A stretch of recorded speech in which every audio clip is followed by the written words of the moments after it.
It is indeed video game. It is video game. Hello, everyone. I'm here with Gengis. Sup, fuckers.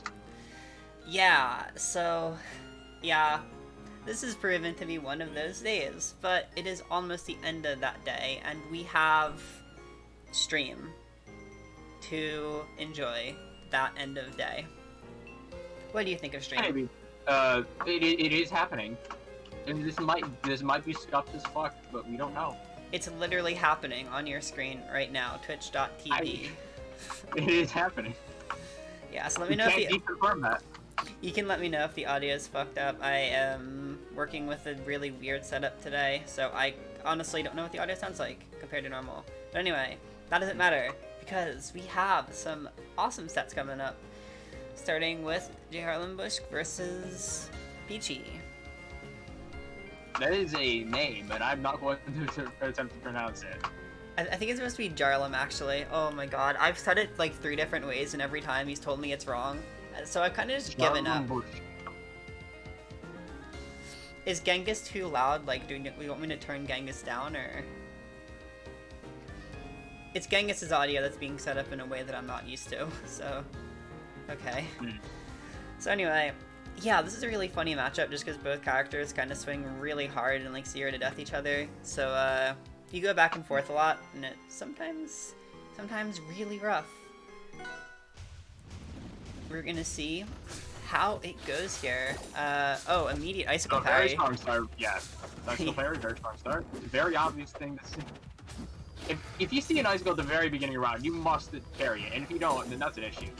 Oh, there's another icicle parry. You can tell that Peachy is in degen because they're parrying all the icicles right here. Yeah. When you're like the only person who doesn't play, well, the funny bear in your roster, then that's saying something. Pretty much, yeah. And another... Your projectile immunity means nothing. You need to release earlier. Yep. OP seems to be dicking over Peachy right now. He needs a stronger neutral, but he wants to keep mine on, and he is dead off the bat. Yeah. You should have probably sacrificed mine to get missiles back. I'm gonna be real. It doesn't matter if the mine's there if you can't capitalize on it. Pretty much. Ooh, catching with up tilt, and that's just gonna kill. And again, icicle parry. Yeah. That's definitely something Peachy's been... parry, but fails to get the third hit. Yeah. That's something Peachy's been really good with so far, is just finding those parries. Very few of these icicles have actually landed from Jharlem, so they're going to need to reconsider. Yeah. Like against Ellie, icicles are still really good off stage, but on stage with Ellie, like if you're just going to stay grounded like Peachy is, they're not going to work out very well. Yeah. And also, yeah, that was quite a good confirm. Wasn't too early of a kill, but very funny.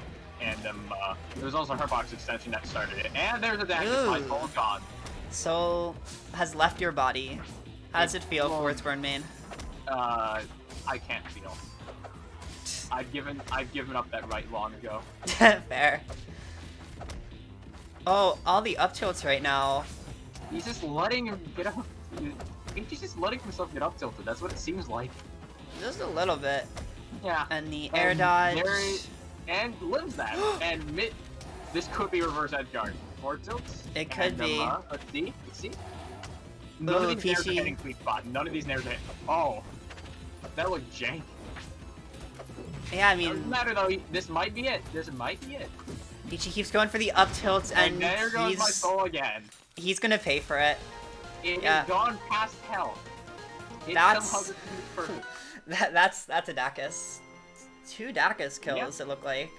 Honestly, it could be worse. Yeah. And we're gonna see. Now we're on Aramata, which is what I've heard from a decent amount of Eliana players to be her best stage. It's a really good Ellie stage. It's also a really good Edalus stage, but I can totally see why Peachy would want to go here. One thing I would definitely like to see is just like slightly better kind of edge guard loops and Edalus from Peachy. I think there was a little bit too much. I'm gonna wait for Jharlem to go high and up tilt. Sometimes you can just kind of go out and pick the Edalus. That's kind of what you want to do as Eliana, considering you don't really get punished for doing that. You're not a character who can easily get reverse edge guarded. You're the one who does it. You actually... Oh, what? Oh, fuck. Backwards aerial on this stage is absolutely fucking broken. The stage in died Bakwa, like, back air is so good. Yeah, he missed both of those up airs. If he landed to either one of those, then Peachy Oh no. And down Peachy. Come on. You've been hit by very classic Grax. You've been Graxed. Grax, oh no. But yeah, I can definitely see the fact that this being an Eliana stage is shining through right here.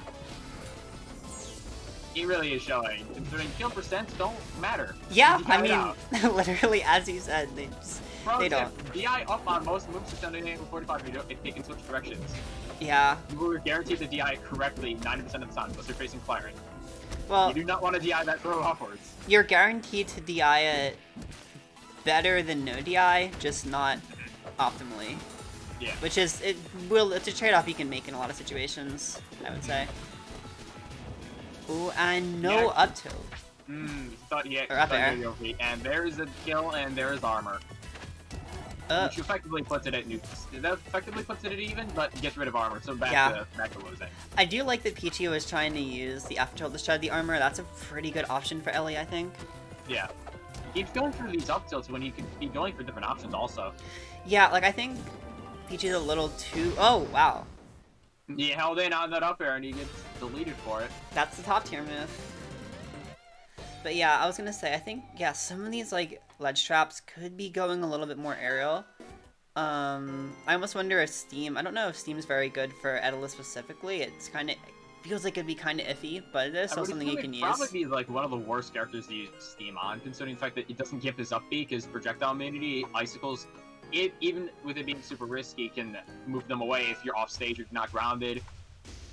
And in the case of his dash attack, I don't know if it checks for attack states or just idle states. If it checks for just idle states, dash attack completely ignores Steam.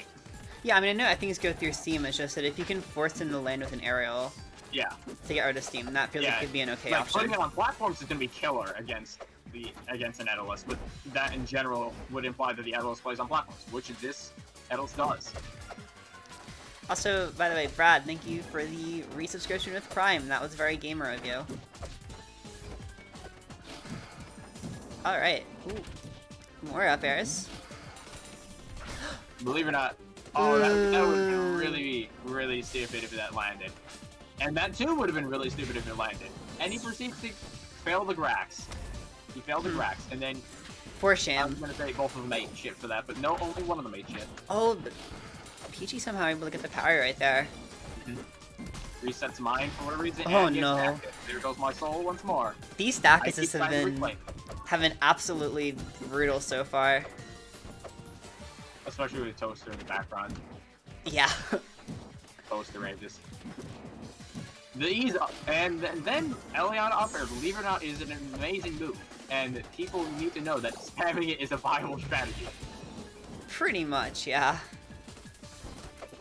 Oh, and there we go again, just gonna keep using it. And he goes for that confirm, it just doesn't even need to do it. Yeah, Jharlembuschk just hasn't been able to figure out how to get around the up air. The fair only really works at low percents, I don't know the specifics, but... Believe it or not, up air is mostly disjointed. Large ass move sends an angle, what, 80? Angle 80 on the front, then has an upwards hit, then has a backwards hit. It has 2 or 3 hitboxes, I don't remember exactly which one it is. But, like, it's good. It can carry enemies off, like, across the stage quite easily.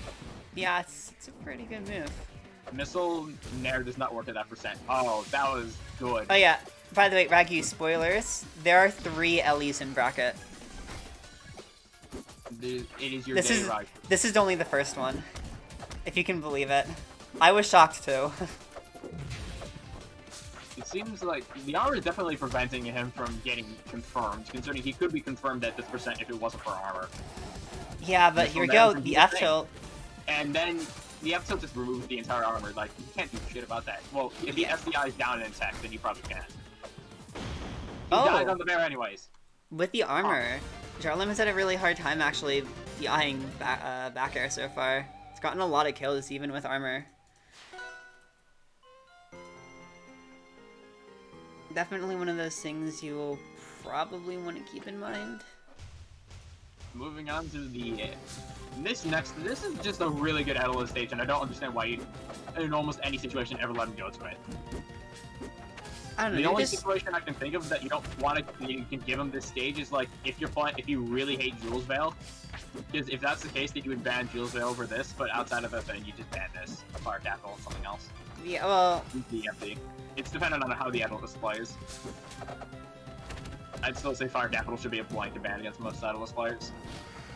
yeah, this is one that I think you should ban. I made that mistake before in bracket, and it did not go well. And Fire Capital should be the, like I found are the I don't think Fire Capital in this matchup because Ellie's also really good on Fire Capital. I think the trade-off is fine there, which is why I have a hard time banning versus Edelis because I feel like most stages benefit her like decently. I feel like I usually ban Tower in this matchup because I really don't like Tower on the whole for Ellie.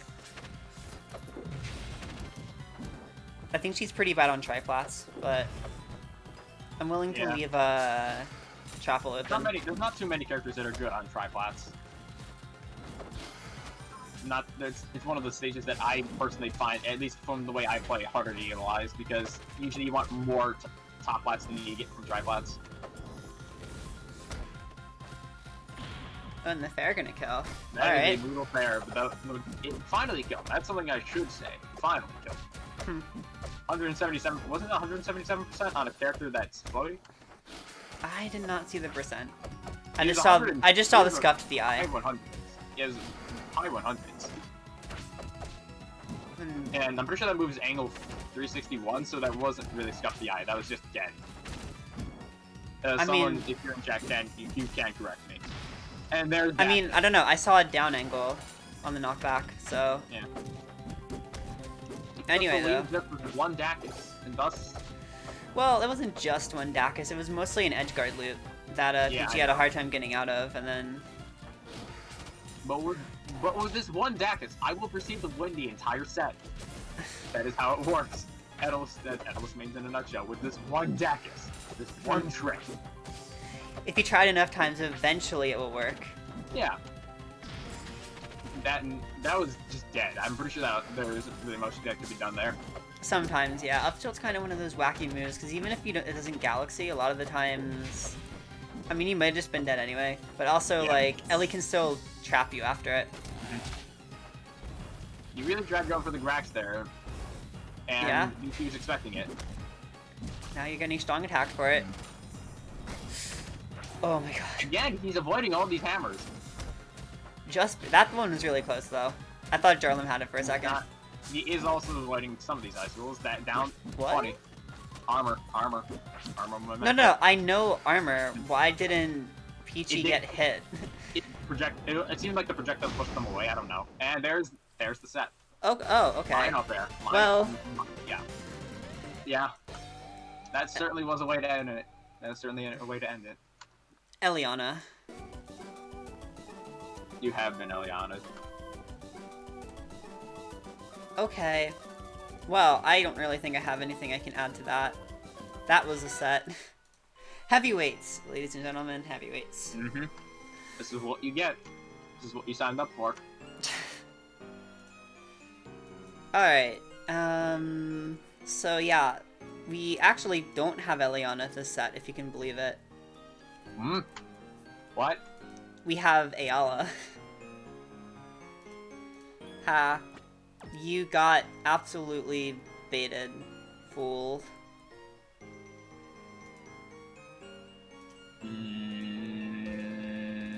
And we also have Goat Eliana. So yeah, air character matchups. Even on top of there being all these Ellies, there are also a lot of the other air characters. Spoiler alert. So last week's main bracket was all water characters. There were 6 water characters, and I believe this week there are 6 air characters. So they're wobbling in 3 different forms.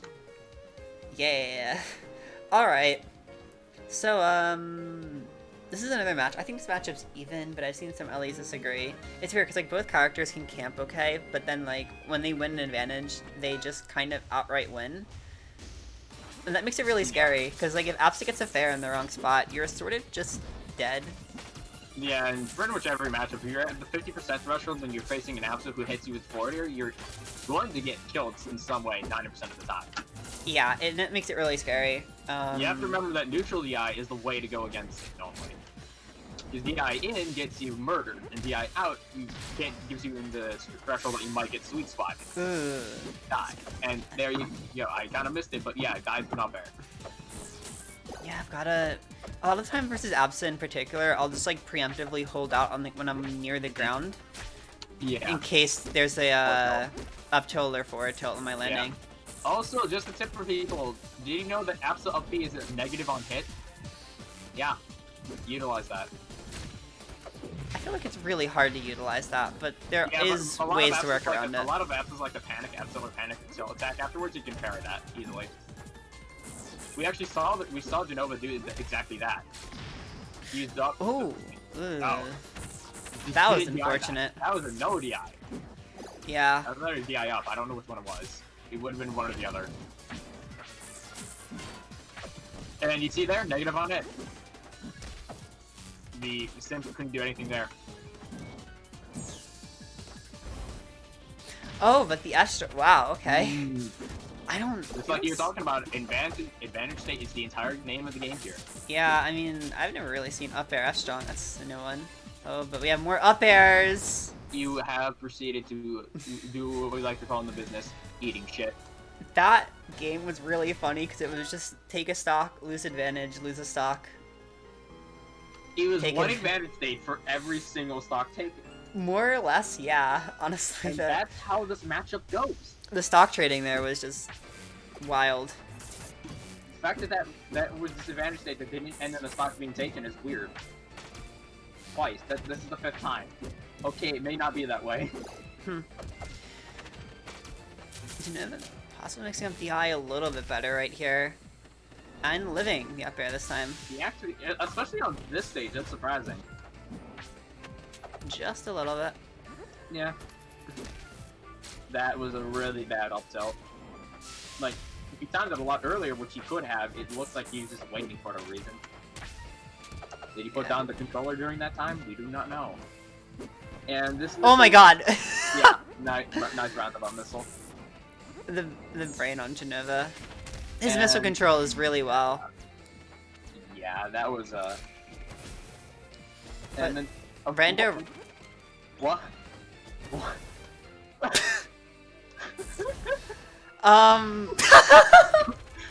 This is in a row with a taunt in between the first two shots.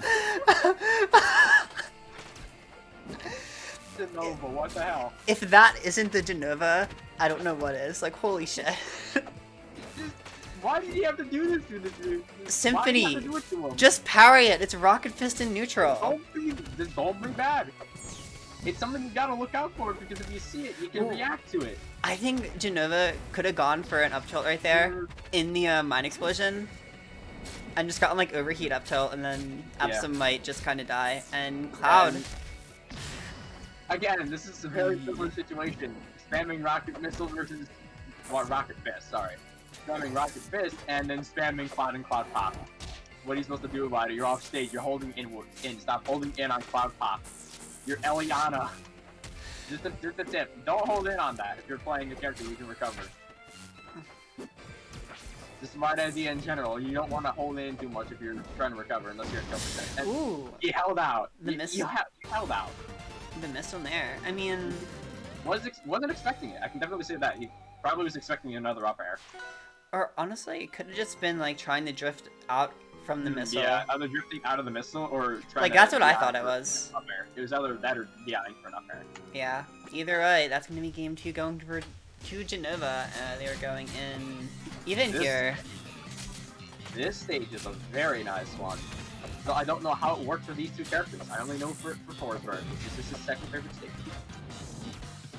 Remind, not even an awkward spot though. The Remind did put you in disadvantage. Yeah. Really gonna suck for Jenova here. But well, actually. Oh, wait. Wake up. Wake up. Wake up. Wake up. This is a dream. Wake up. These are the most scuffed interactions I've seen so far, and this is amazing. Well, it's a scuffed matchup. Yeah. This is how this matchup rolls, and this is definitely something. This is definitely a thing that's happening. Yeah, I really like the Anyway, reminds. That remind was not. That was a failed attempt, and It was, but in this- general, I like the Yeah. remind attempts from Jenova. Definitely appreciate it. yeah, it's not the best situation to be, and then he just dies at a left tilt. That was probably dead, guaranteed. I mean, But I'll say, I think Jenova could stand to learn a few more mine follow-ups, because most of them have just been like remine or up air, from what I can see. yeah. But For the most part, that works most of the time, but Yeah. like, it's not gonna always work. And he was expecting his enemy to not hold him. That is a mistake. You've been hit by the up air, and if you're holding in on the up air, you gotta go for another up air and up smash. Anyways, that is an or up air. yeah, you can just go for the up air anyway. Yeah, and kill. That's how it works. Anyways, there's the up tilt and the yeah, nair. nair. Okay. Okay. Was that sweet or I sour feel- nair? That was sour. Damn, that's what I thought it was, but That was DI out on sour nair. that's really unfortunate. And we're to this stage. This is, well, like we said earlier, probably Eliana's best, maybe second. It's a favorite amongst most Elianas. Yeah, but again, it's also good for her He's also opponent, really so, good for just deleting people with Absa. yeah. And Absa, for the most part, doesn't suffer the ill effects of the stage not having completely... He just stood there. It wasn't even menacingly, he just stood there. Yeah, I mean, sometimes it's kind of all you need to do. Yeah, but like he ate an up air there, which is not optimal. I see these attempted murder attempts. Well, That one kind of worked out. Just gonna hover above and Yeah. down strong. kind of bamboozled them. Overheat down strong just makes me happy. It's a very strong move, and it's very satisfying to hit. It's funny. Yeah, it is. And Oh. that is not dead. Oh, really good DI from Symphony, Yeah. hanging on. Symphony finally pulling through the DI. Yeah. On the line, that was expected. Real. I haven't seen whether or not Symphony's really used Thunderline to recover so Basically far. never used Thunderline for recoveries, but Yeah, generally that's a good the mix-up. Absa thing in general is just to use Thunderline when the enemy's close enough to cloud, but not exactly on it. I know this from facing Akashi enough, it happens. Yeah, man, That it's missile, good. I thought that missile was just gonna come in and hit Symphony to break Jenova out of the combo, but no. Anyways, off air. But F strong, combo breaker. What was that, 4 up airs? 4 up airs got met with an F smash. That's it's a worthwhile trade for Jenova because it's a stock, but like, it was not the best trade at all. Well, it certainly wasn't good for Symphony. Yeah, it was not good for Symphony. I don't think it was good for either player, in all honesty. Yeah. Well, it was definitely good for Jenova because again, stock is a stock. And I mean, there yeah. is that. But Jenova also probably took like 50% for that, which is still not ideal Yeah, when you're on your not last ideal stock. at all. Not at all. Either way, we are going to a game 5 here. Pretty early in the stream to see one. You don't always see sets go on like this. This is the first game 5 so far. But only the second set, which is like... Yeah. No, these games have been really quick, so I'm not surprised. That Yeah, it's that's taking fair. the same amount of time. This is like, this matchup leads to really fast sets by nature of just people deleting each other. And And that is yeah. that was neutral. That was neutral DI. And it looked like, I don't know what drift that was. That was just neutral DI. Oh, that mine placement. Going for the parry, but not getting it. The mine placement really messed him up. And barely messed him up. Believe it or not, the up air is just a giant circle, it's not the visual. So either the outer edges of the up air for Absa are not hitbox. But rather the Yeah. parts of it that aren't visually shown. that Jenova are got a hitbox. kill at 69, by the way. Very funny. Alright, Jenova loses now. This X%'s gone. Yeah, Yeah, that's what happens. as I said. I... That was a really nice setup to get the mine onto him. I basically never see that happen. Yeah, I mean, Jenova's smart with the mine use. Has a lot of little Mine tricks up missile his use is sleeve. like the one thing that he has, but DI is not. That's the one thing I've noticed about Jenova in this entire that like his DI is consistently questionable. Sometimes it works out, sometimes it really, really doesn't. Like, right, I was about to say right there. And that was a questionable use of missile. Anyways, Yeah. You don't want to just, like, sit there and super missile. Don't just waste it. Don't just waste it like that. You really don't want to just waste super missile like that. Like, what he's doing right here, it seems like he's throwing at this point. I'm not sure, I mean, It's possible that he's doing it because he thinks that the enemy will deal with it, but... Oh, and here it is. Oh, no. And there's up the up air. there. He's dead. Symphony... Symphony. I can't English. Symphony. Symphony. Dum-dum. Yeah, I am very, very, very smart. Same. Symphony. Symphony. Anyways. Think you got it this time? Yes, Symphony.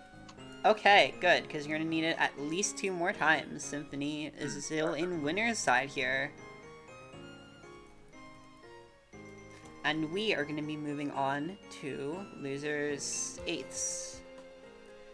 Ooh. We're gonna be in loser's side for a little bit, so definitely get excited for that, or don't. Possibly. Let's see the characters first. Rano Ori. You said get excited. But this is not possible. Go to the side, yeah, Rano Ori, it's time. Oh boy, really, it's time. It really do be time for some Rano Ori here. We're gonna have Frigomaniac and Lucio. Starting off loser side here. Woo. So yeah, these 2 characters exist. Yeah, so I've seen a lot of Rano mains complaining about the Semi recently. Mostly just because Ori can win neutral really well. Rano... And then we see Sign Tap giving Rano a free back air. Yeah. Neat. Yeah, because like Rano can kind of match Ori damage-wise. It's just hard for Rano to get the amount of neutral wins needed to keep matching the damage. Neutral does not win advantage like neutral form free, so thus meaning that he has a hard time. Who knew? Who knew that the matchups that Rano doesn't do nearly as well and are the ones that Needle just doesn't win? Unfortunate. Damn, bro. But so far, this isn't going too bad for Frigo. He's got a pretty good lead here. Frigo's doing quite well. Yeah. Cubics, that's... Okay, yeah. Lucio, I don't know what Lucio's going for that side special. I'm pretty sure that was a butchered down special, but... He held out there, oh my. Frigo, yeah, you don't want to hold out if you see Ori charging your projectile. You want to hold in, like at least if you're off stage. That's what I'm saying. Yeah. You're a character with the worst air friction in the game, so I'm pretty sure you die off the side the second earliest out of any character in the game. Like it's really early. Probably, I would assume 3rd, but maybe 2nd. Like the other characters I know of that are lighter than him that have much higher air friction. Ori's is only very slightly higher. I think it's like 1 or 2 points. 0.04 versus 0.02. So it's like twice as good, which means... I thought Ori was 0.3. Yeah, 0.03 is only 2 of the air characters. It's only the air characters. I'm not sure if I believe that. I'll have to check it later. Yeah, I'll probably check that right now. Because Ori, I know Ori dies off the side earlier than Raster. Is that so? I'm pretty sure in some situations, yeah. I'm doing okay, Gensira. We're watching Rivals. Right now, Frigomaniac is doing a pretty good job just holding a solid lead. Yeah, I am. Still a solid lead. Yeah, you were right. We're saying that Ori is 0.03. He's the only 0.03, funny enough. Yeah, that's what I thought. Yeah, I thought I know base cast stat values pretty well, at least for weight. I don't happen to know a lot of the weight values. I just know specific ones. Also, fun fact, Clarin is the same air friction as Rano. As Rano, yeah. Yeah. I did not know that.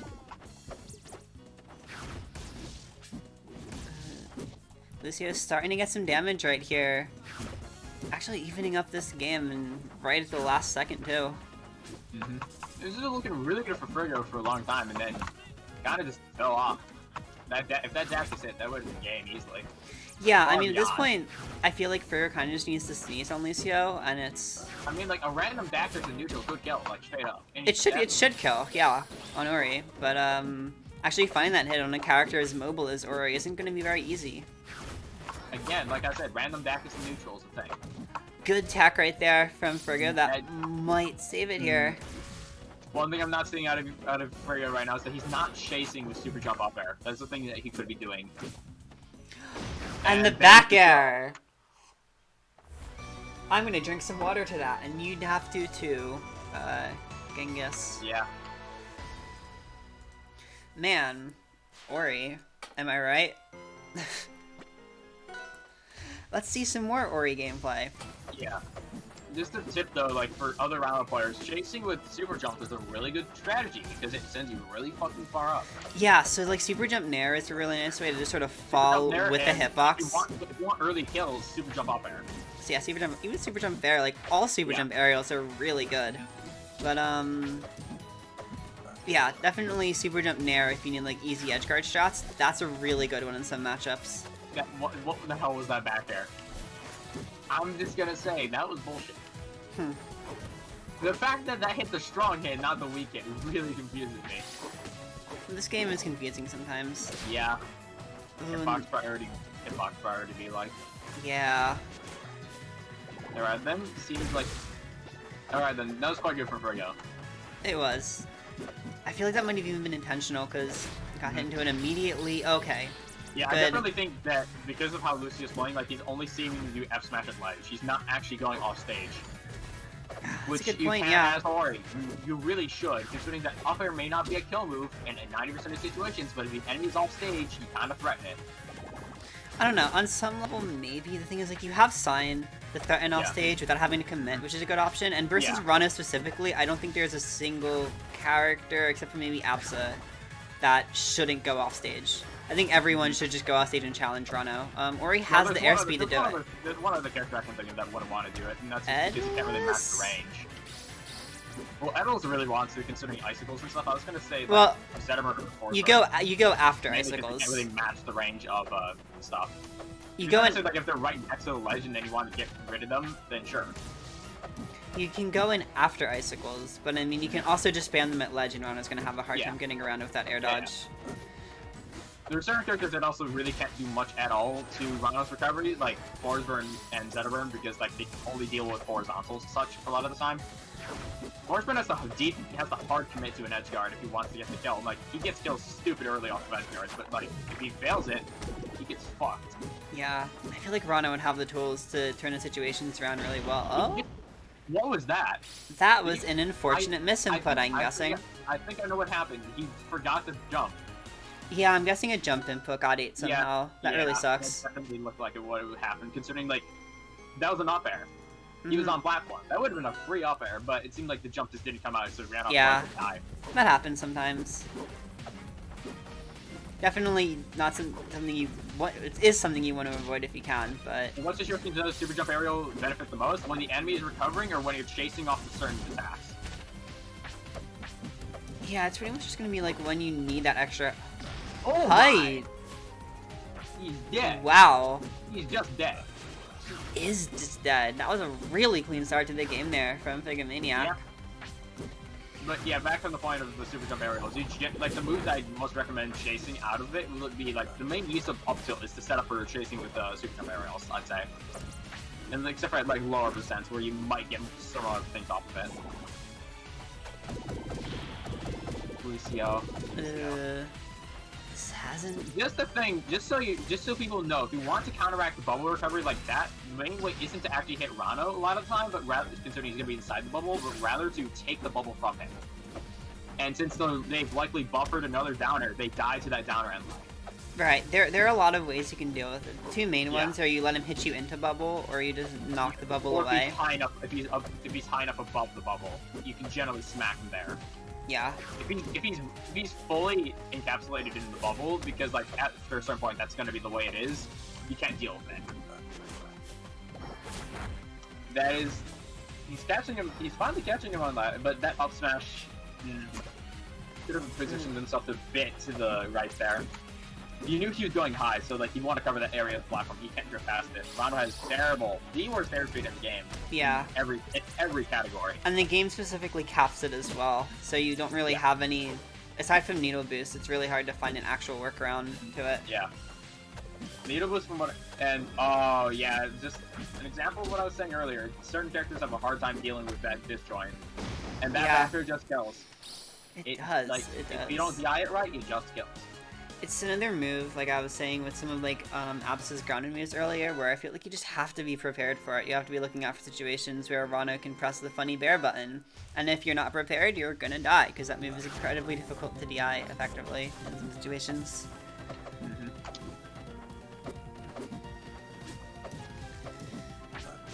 But either way, Frigo's gonna definitely be appreciating the funny back air right now. Yeah, it's a very funny move. Moving on. I did indeed laugh at the one tweet that Mr. Protagify made where he won by only using backers as one aerial. He got the masters. That was funny, and that was unfortunate. Yeah. It's definitely concerning for stock for Frigo. Well, true to his tag. He can't take it back. Don't worry though. He is Rano. He has the assholes needed. Well, true to his tag, I think he just panicked a little bit. Yeah. Looking a little bit more well, back off stage. That could be bad. Yeah. Okay, what? Get back. Oh, yeah. I looked away. That was good.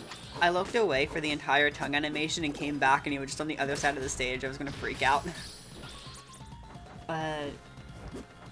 Do I say it again?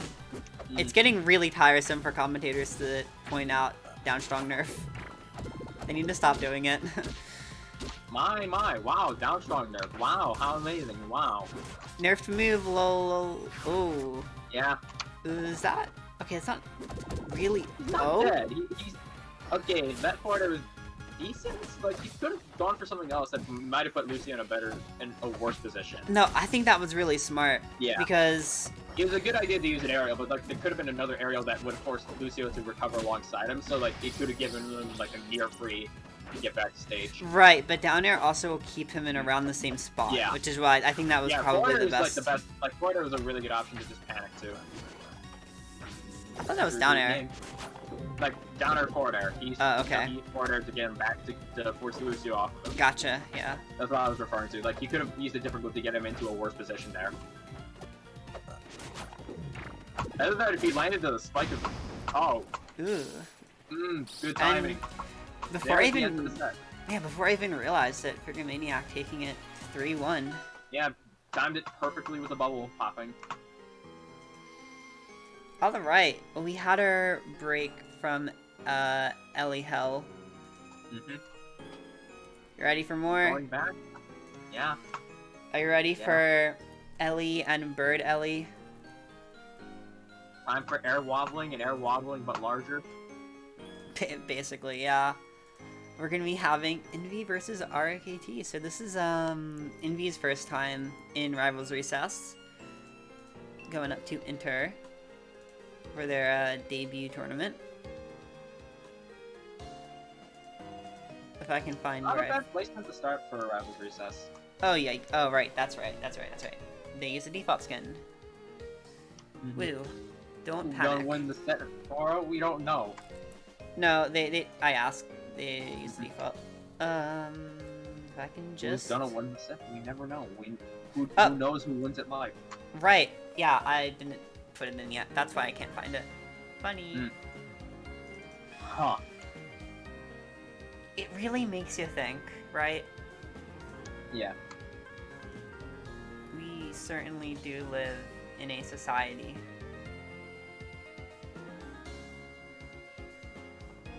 Okay, let me look now.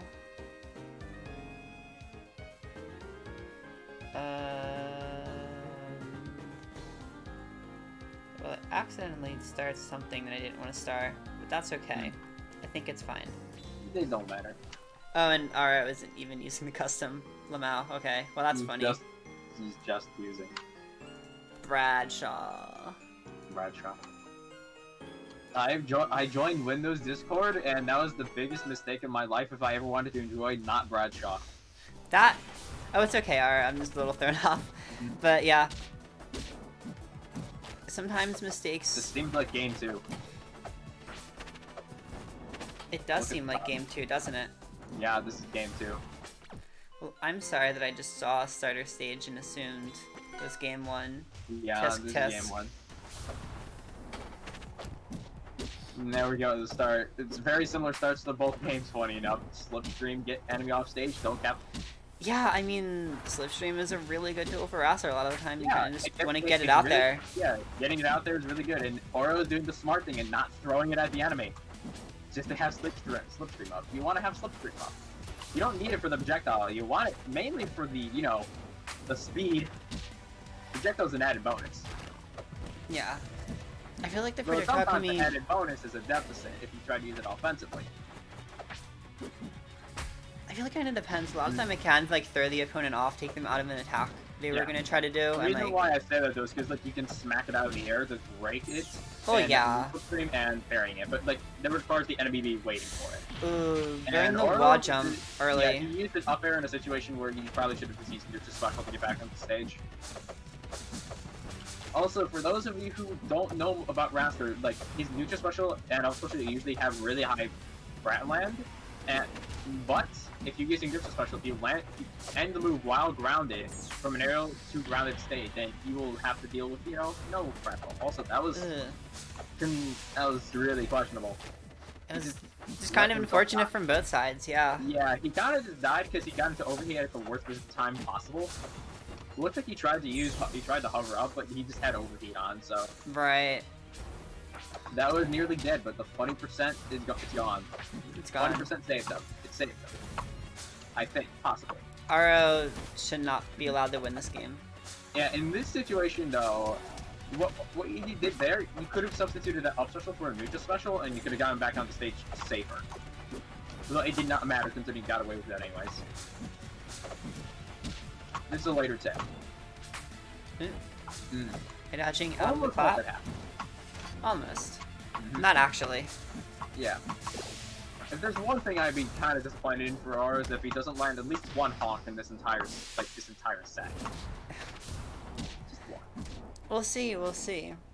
Yeah. I guess right now only 2 people know if it happens. Yeah, he went for the neutral special there. And It is a risky move at times. that forward special state got out, so he still has Slipstream. That was a butchered. That was really butchered. Oh, but And it's there, really... down tilt clap. Yep, classic. Probably one of Raster's easiest and most reliable confirms. I really like F-tilt clap as well, but D-tilt clap not too hard to make it work. Ooh, That was easy. That was a misinput. That was definitely a misinput. yeah, that had to be a misinput. That would have been. That should have been a forward special. That's how every. That very much looked like a forward special, considering he drifted forward afterwards. That's funny. Yeah, that must have been slightly off. I can only imagine the panic right there around start Snack Ellie. Yeah. Honestly, you should have probably tried to rush him down, but it's really hard. Honestly, like, punishing Snack Ellie is a lot harder than it looks, I feel like. It's more so the fact that she has a surprising amount of drift, even though she's incredibly vulnerable. Yeah. That's the only thing that's really saving her in that state, is that, like... And always having an air dodge. Yeah. And Ooh, that really was a nice really tack. good ledge deck. That was a really good multi. Yeah. And, Going for missile a little too low percent. we did not DI in on what the hell? Oh. What the hell? Wow. We just walked into it. That's walked into it. That's really unfortunate. Sometimes it just kind of happens, honestly. Pro tip for those of you who don't know: don't walk into the enemy gamer's smash attack. It can and will kill you. You do have to be careful, like if you're trying to come back on stage with a move with Ellie, that you're not overextending, because there's usually a trade-off with every move you can come back on stage with, even though they're all really good in their own right. The only move that I can think of that's generally really safe for Eliana to go back on the stage with is like downer. Even then, if they hit you from above, not really. Yeah, if they, that happens to me literally. It happens to me literally all the time. I try to come up with there. You have to assess the situation when you're trying to land with Eliana. Mm-hmm. It's not like you're playing someone like Raster here with downer, or Forsberg with their downer. We're like, this is funny downer go burp. Yeah, like her recovery is really good. It's just there are a lot of ways to intercept it. There's a lot of management when it comes to actually using it. Yeah. You have to leverage your use of hover and your use of different tools to get back on the stage, and if you need to use them, that's just dead. It is. Ellie back air, and you DI'd out on back air. Ellie back air once again proving to be a very funny move. I feel like it's just kind of diet crack fair. It's one of those kinds of moves. It's not diet crack fair. From what I remember correctly, it is the exact same power, if not stronger.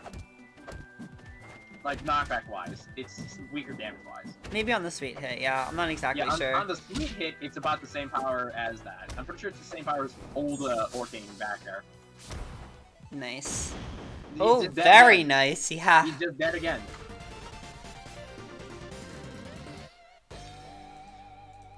Alright, with a pretty explosive response, or Envy, I'm sorry, with a pretty explosive response there, winning game 2, evening it out. And we have a Tempest Picker. Good for you. Tempest is honestly kind of cool. So yeah, I think the Tempest pick isn't too bad right here. I feel like for Raster, this is a stage just kind of like, you're going to try to camp with Slipstream a lot. That's usually what I see from Raster on this stage. Also, Oro, just a tip, you're playing Raster. The tip is that no matter what happens, you really shouldn't DI out of neutral. That's just how it works. If you don't want to die at 12. Trust me, I've died at 12 as Raster holding out. I know what it feels like. Don't become blue. Just don't become blue. Don't become bigger Mike. That's one of the things don't have that DI. That's one of the things you have to kind of balance when you're playing a lightweight. Is just like, you can't necessarily DI in because you're still going to get combo hell and back. But you don't want to DI out because you're going to die even earlier. Moves that wouldn't normally kill start killing if you DI out. You need to be more careful with your DI out. Yeah. DIing as lightweights is a lot harder than it is as heavies. With heavies, it's just kind of learning to be more brave, and knowing that you can usually hold out and be okay. That being said, you do kind of get punished for DIing poorly as a heavy, I feel like. It's generally the fact that as a heavyweight, you have DI is more important to your character, but it's easier to do. While in the case of lightweights, it's less important to your character considering that you die earlier regardless, but it's harder to do. Yeah. Also generally the fact that lightweights are smaller. I know, when I was commentating with Rottweiler the other day, he described it as like threading the needle, and that's very much what you're trying to do with some of these lighter, even like Claren, like she's not really light, but her air is so bad that, sometimes in potential edge guarding situations, yeah, you really are threading the needle, trying to get the perfect DI, and what was that Rocket Fist? I would definitely advise against Rocket Fist in neutral just on the whole, except for a landing mix-up. That's the only time I would say Rocket Fist in neutral is even remotely good. It'll work like once or twice a set as a mix-up. Otherwise, don't use it in neutral. It's a good punish tool. That right there was a good example of using it in neutral well. That was a landing mix-up. Yeah. And there's down smash clap. Yeah, it's another move for Gengis and parry stun on parry. And that's a kill. It really do be killing. Aro is one game away from getting knocked out here. And they are not happy about it. Switching off of the Raster. I don't have their actual skin for this. I'm sorry. I only got one skin from the people who sent them in. This is so sad. Can we get an F? I'm gonna sub it in with Genesis, because that... yeah, I'm gonna sub it in with Genesis. Oh, you didn't realize it was best of 5? Ah, that's pain. My. Well, you finally switched to the character that beats Eliana. Good job. Damn. Unfortunate. The previous matchup might have been hard for, like, it was quite hard for Raster, considering like, a lot of your dumb shenanigans, Eliana does back to you, and that's not something a lot of Rasters appreciate. Yeah. And it's a matchup. So this is a matchup where Eliana doesn't get to use. It's a matchup. Right, Eliana just doesn't exist. I feel like it's one of those matchups where players on both sides will say their character wins. A lot of Ellie's will say it's one of her only winning matchups, like one of only 2 theoretically winning matchups. A lot of Rasters will say it's still winning for them, so it's a weird one. Super high risk, high reward. Be real. It probably is, yeah. It's like there's a lot of 50-50s that are super Actually, no. close that might It's lean probably on a the side. it's a 60-60. Get it right, forehead. Mm. But yeah, this matchup can be really rough for Ellie. Claren has a lot of ways to sort of just shut down Ellie's zoning. Because no fun zone, even though it's somewhat risky to get out, literally just removes Ellie on his neutral, like, completely. This is a really bad stage to pick in this matchup if you're playing as Eliana. You should never let the stage exist, considering the fact that no fun zone takes up nearly the entire stage. Down air pokes through the platform is guaranteed, and this is just generally one of the best stages for Claren, and not one of the. I don't know if it's any good at all for. I think it's just player preference for Ellie, Yeah. but yeah, I you just definitely don't know of any Eliana player that doesn't ban this, at least from what I've faced. you definitely would want to ban this versus Claren, for sure. The only character I can think of that doesn't want to ban the stage against Claren is the one that loves the stage just equally as much, that being Thorsburn. I feel like and Shovel Knight too, in my opinion. Yeah, and Shovel Knight. Those two are the only characters I can think of that would ever pick the stage against Claren. And it's mainly because of the fact that in the case of Thorsburn, his recovery gets amplified tenfold by the platform there, and it being a smaller stage, being really big for him. And then Shovel Knight. I don't know what to say about Shovel Knight, besides he is Shovel Knight. Yeah, I mean, the small stage makes it easier for him to approach, because approaching for him is really difficult. It is the one weakness he has until he gets Ghost Bug, and then he starts winning. Yeah.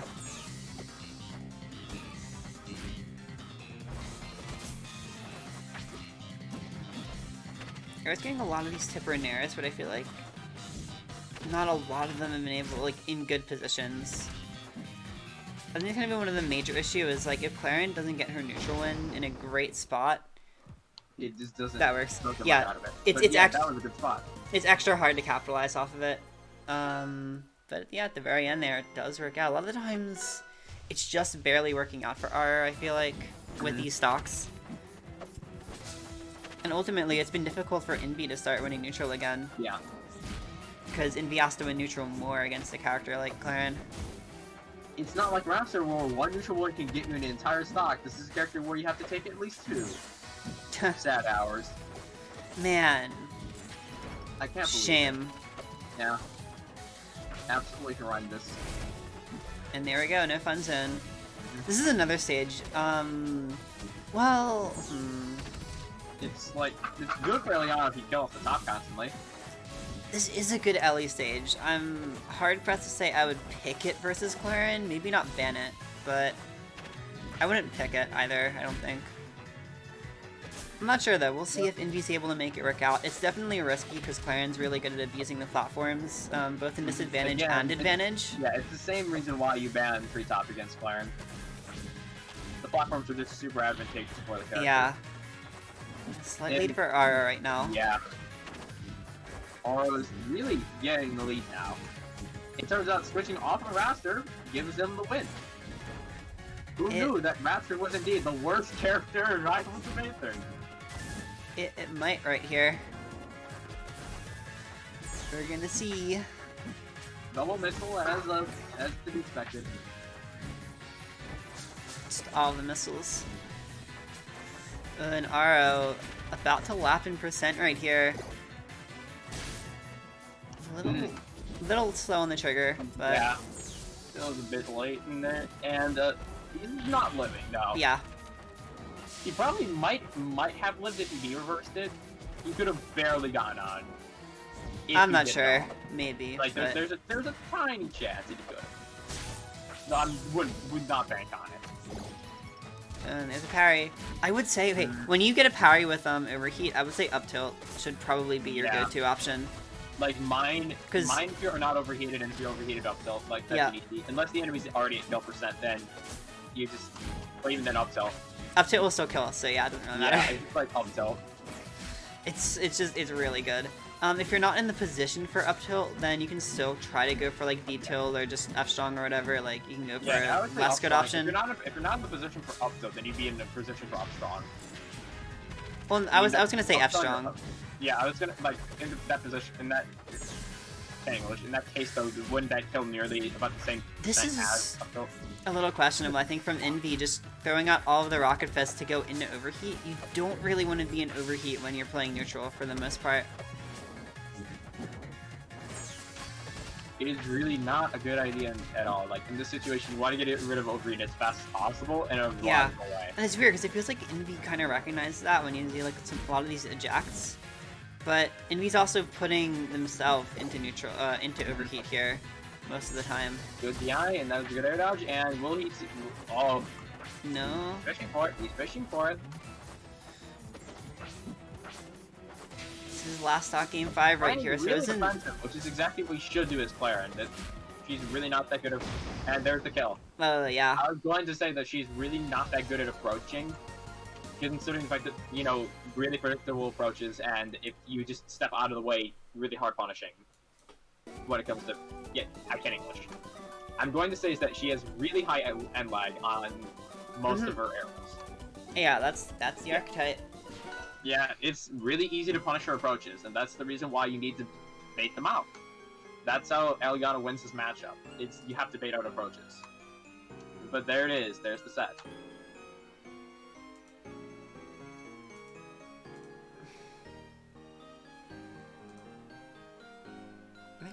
Did I really get pinged for things in the main bracket chat twice? Man.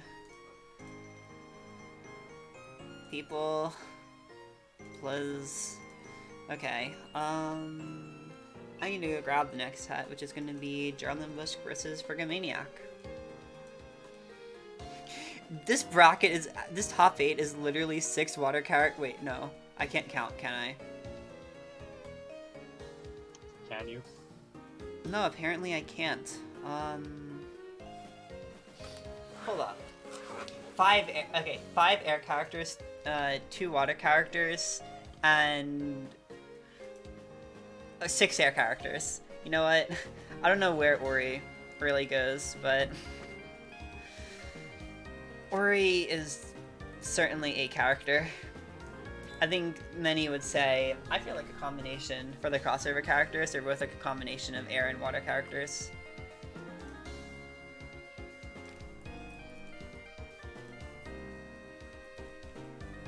I don't know, do you have any thoughts on that little... No. Okay. The only thing I can say about what Ori's are, does Ori count as an air character? No. Does he count as a fire character? No. Does he count as a water character? No. Does he count as an earth character? No. Does he count as a character? Probably not. I forgot something. Does he count? Well, you might have a point with that one. Not gonna lie. I don't know. The crossover element is probably the most agonizing one, but yeah, we'll see. Either way, the water characters are going to be dittoing, and one of them will knock the other out right here. So the air character domination is going to continue as we get deeper in the bracket. But for now, I can't say which one I want to see out first. We can breathe a sigh of relief. That it's no longer an air character. Yeah. Finally. Back to not air character, but it's water character now. Pan. Standard Rano things. I feel like most people hate the water and air characters the most. Ooh. Oh, Frigo trying to bring it off the top, but overcommitting a little bit, and there we go, Atlas with armor. Yeah, he kind of just let him get the armor for Neil. Yeah, I mean... It's not a worth trade. It isn't a worthwhile trade, but what I think Frigo kind of thought was, like, I cannot get to Jharlem fast enough for it to matter. Yeah, but just so you know, if you would this is a situation where it would have worked. Wave dash up there, will get close enough, super jump in there. Would have hit him beforehand, likely. You can try, but it is a risk. I can understand being hesitant about jumping into hammer. Yeah. Mm-hmm. That time he went for it and did not work. 200% now though, and that is something that needs to be capitalized on by Frigo. And this is he's off stage. He is off stage. Waited a little bit too long. Ooh, okay, finally. There we go. Wasn't that a super jump? I thought so. That was either a super jump, or that was a double. It was the 2 jumps at once.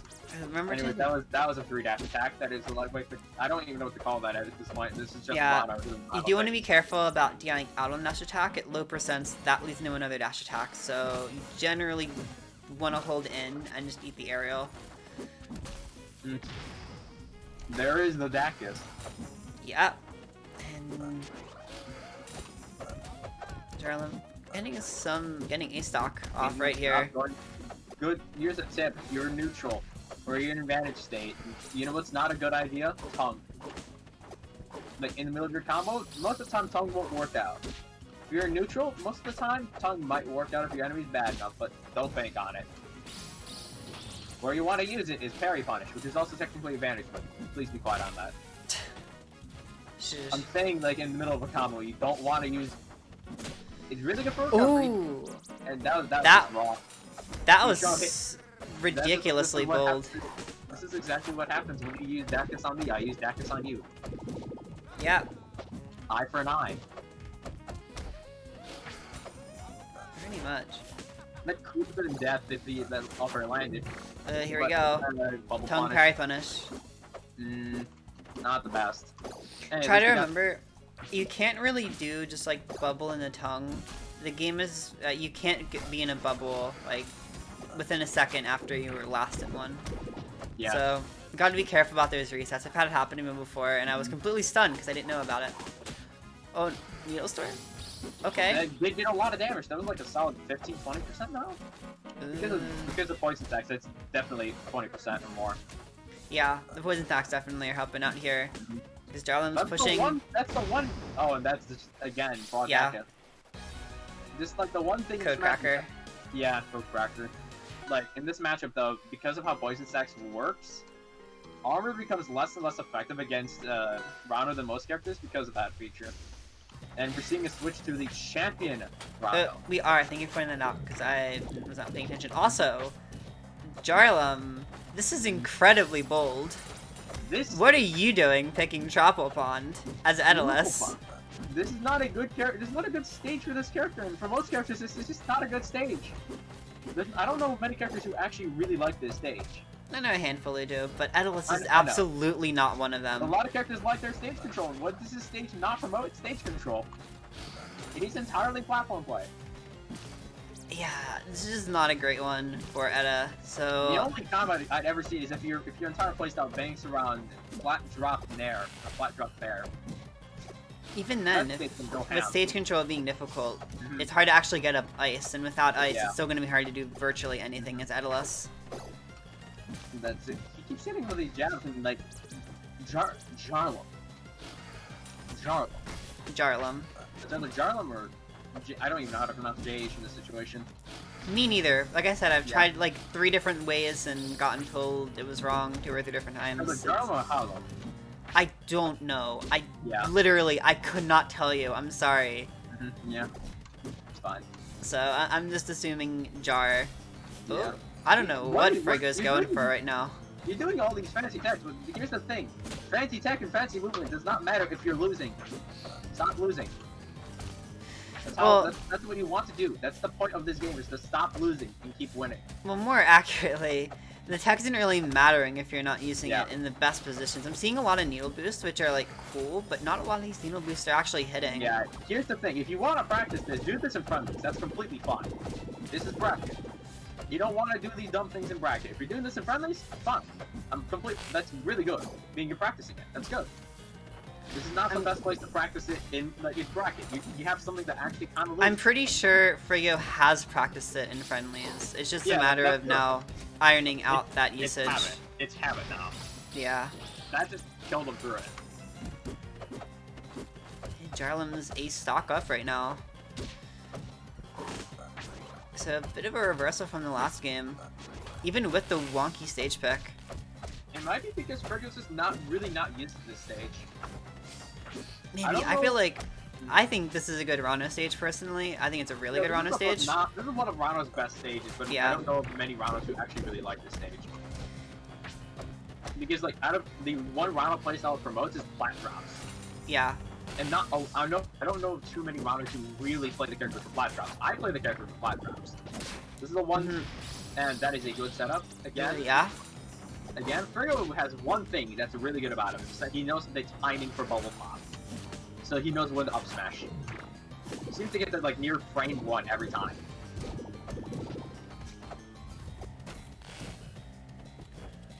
Ooh, that was a bit risky on the edge guard, and you're gonna pay for it. Very unfortunate for Frigga right there. Started to make a little bit of a comeback, but definitely not enough to bring it the distance. All the way. Yeah.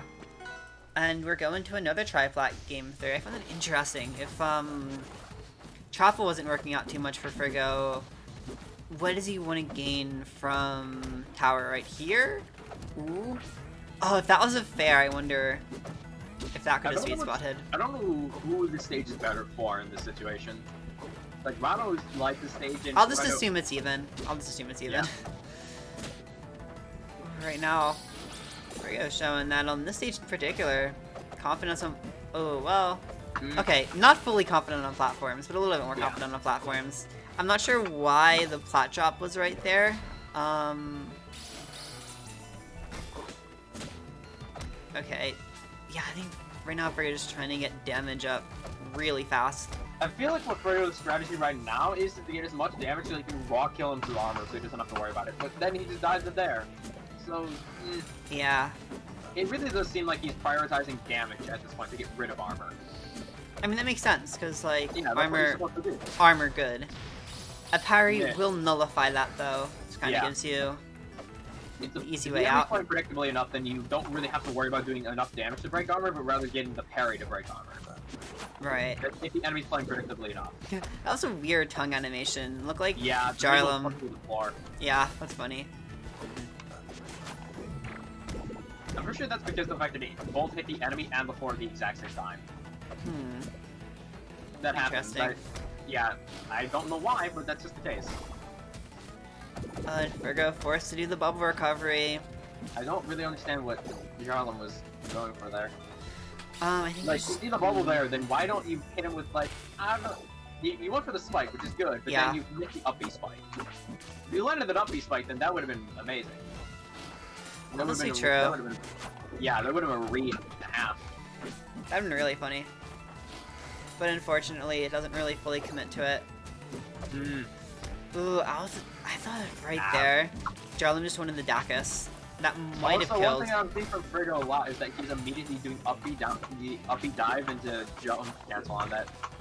Here's a tip when it comes to Rano, like, if you're above the stage, then you don't need to do that. Like, he has a lot of other ways to do it. Like, if you do bubble, like, risky bubble, tongue recovery, you can do that, and that gets you farther, and it's less punishable, you don't put yourself right next to the stage. You're still comfortably above it. Well, even then, there are very few tactics in any context that you want to use every single time, because there's almost always counterplay. Ooh, that's a scary position. Like, the only few times that I can think of that you want it, like, it's when your enemy's off stage and you're using something that when the enemy's off stage. Those are the only situations where I can think of where there's like a tactic that you must use at all times. Like in this case, icicles. Yeah. There's never a time that icicles are not stupid off stage. And the double up air right there. Very nice. Jump up air, the double jump up air. That's what I'm looking for. Yeah. It's good. It's very good. And yeah, I think this is a much better pick from Jharlem, obviously. This is one of the few stages I can definitely say that is not Rano favored. This is definitely an endless stage because one, Rano recovery gets gimped. It's very wall dependent. Yeah. That right there, he couldn't, like, if he barely changed the timing there for that wall jump, he was dead. If you want to get back to the wall, then you're gonna have to not use dive kick nearly as much. It's good if you're above stage, but at the exact same time, there are better options. Oh no. What was that drift? Held out. Hydrate for the unfortunate drift.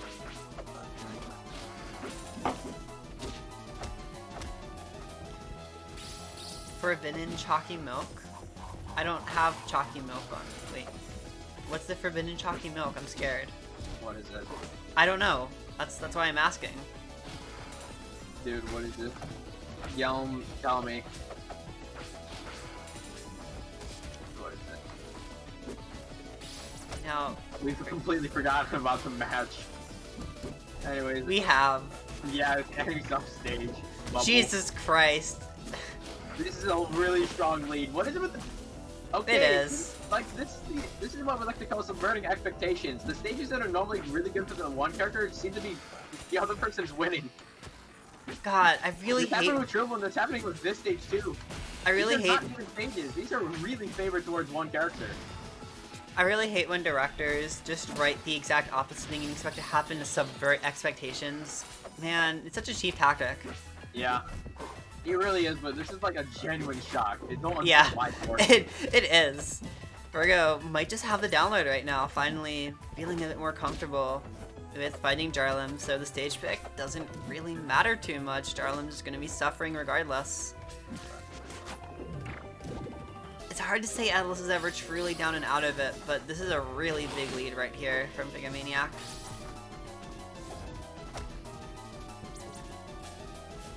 Retreating from the needle boost. Oh, donk. Oh. The up smash did not kill there. And that back air And does back it. air. And there's the set. I genuinely thought that was about to trade with the armor. I do Or the hammer. also. That was a few frames too early to have that happen. Yeah, seriously. But regardless.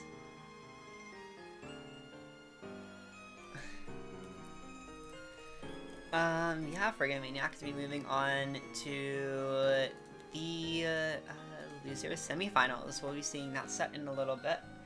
First, we have the other side of Losers Quarters to get to, as well as Winners Finals after this. So stay tuned. Alright, are you ready for another Air Ditto? Probably just keep happening. It's probably going to be an Air Ditto. I actually can't Oh, guarantee okay. that yet, but it's probably going to be an Air Okay. Ditto. Let's see. Is it an Air Ditto? We are starting off with an Air Ditto. Yeah, God damn it. I know. God. Doesn't it just make you want to scream a little? It's just... Why? So we're going to have the very scary matchup. Once again, Aro having to fight an Eliana here. Well, actually not an Eliana, an Ayala. Jenova is back for this Losers Quarter set. Da-da-da. Don't joke about the mech is named Eliana. Oh. Same character. Hmm. point.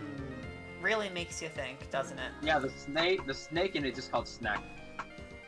Sure. Yeah, Snack mech. Alright. Yeah, I actually did the funny this time. Let's... Mhm. Okay, Did I'm they pick guessing... the wrong stage?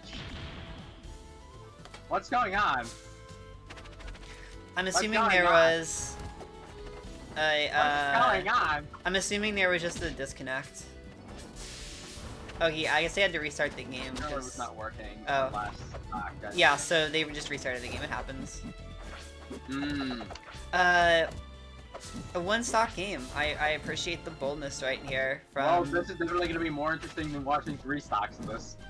The same shit happening over and over and over again. This is literally just like a dice roll, I feel like. I'm seeing... went for the honk there, did not get the honk. Oh, Jenova gets blown up by Well, the falling got back. back onto the stage, so like, that's okay. Yeah, and the missile's not always working out. You don't want to always go for charge missiles. It's best to do that in, like, that situation. Be hit with a charge missile, like, could have been dead. Yeah, and now it's probably gonna be dead Aura. Yeah, Yeah.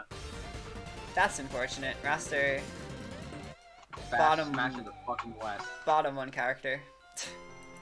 Bottom one that's recognizing he's a character. Like, he's that viable. It's not. I don't Well, understand.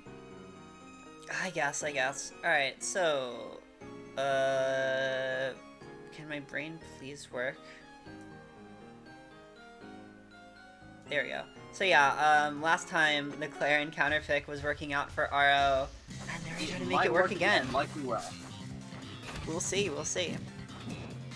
I can't really speak too much about that game one because it was very, very short. But this one looks like it's gonna be a bit more full, more interesting. You say a bit more interesting, but watching this match on this stage. But this is a fun stage. Some It's a fun fun characters. stage, but it's this matchup on this stage. I don't really expect too many, cool things to be happening. It's just gonna be player and bullying the character. Though it seems like Oro is not actually covering the things that he needs to, so this might actually be interesting. Though normally it's not. We have an F-Strong right there. This is actually a pretty even game, though. Yeah, this is a very good clearance stage. You should be going here. And learn how to play here. Ooh, an F-Strong right there. Probably would have hit. Probably would have sealed the deal. That might have been a miss button press. Either way, looks like that up air is going to be doing all the work you need it to. So one thing I think can be really good for Ellie that I actually haven't seen. Walked into it. I haven't seen Jenova use very much is Mine at Ledge. You can use Mine at Ledge to kind of trap them, force them to just jump into it. I feel like Clarion should be able to attack it pretty easily. Like, most characters can attack it alright. But you can try to punish what they do after the attack. Like, you do have a fair amount of options with Mine at Ledge, particularly because there's a lot of hits of it.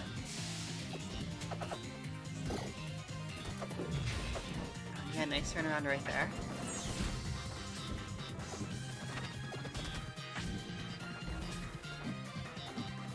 I feel like Jenova was having a much trickier time with his punish game this time around. Once again, he is in shock from not being able to kill the enemy at 20. Maybe. But yeah, I think in general, punish game is something that could help out a little bit. Oh. Butchered input still gets the same thing you wanted. Yeah. He wanted forward special, he got forward special. That's what happens. It doesn't work the first time. It'll work the second, I think. Ooh, and the F-Strong right there. Just gonna whack him away. And yeah, once again, an even game. I think a lot of this is because both sides have had pretty short combos going both ways. Neither side has really been pushing their advantage. Right. That isn't it usually you see in Ellie matchups regardless? Die. Just as the Jenova. That's unfortunate. I've been there. It sucks. Forgot about overheat. Yeah. Sometimes you just kind of overheat, like, right as you think you're, like, right, without really realizing it. I think that's the worst feeling. One of the worst feelings in the game.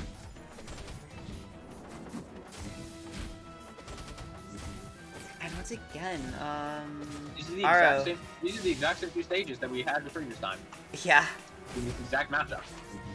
And we're gonna see if Ara is able to make it work here, just like he did last time. And again, it's the Ellie picking Spirit Tree, which I think is a little risky. It's not an awful pick again, but just you do have to be wary of the fact that it's possibly Clarion's best stage. That's the thing. Yeah. Good attack right there. And staying ready for it. Oh, really nice use of the eject.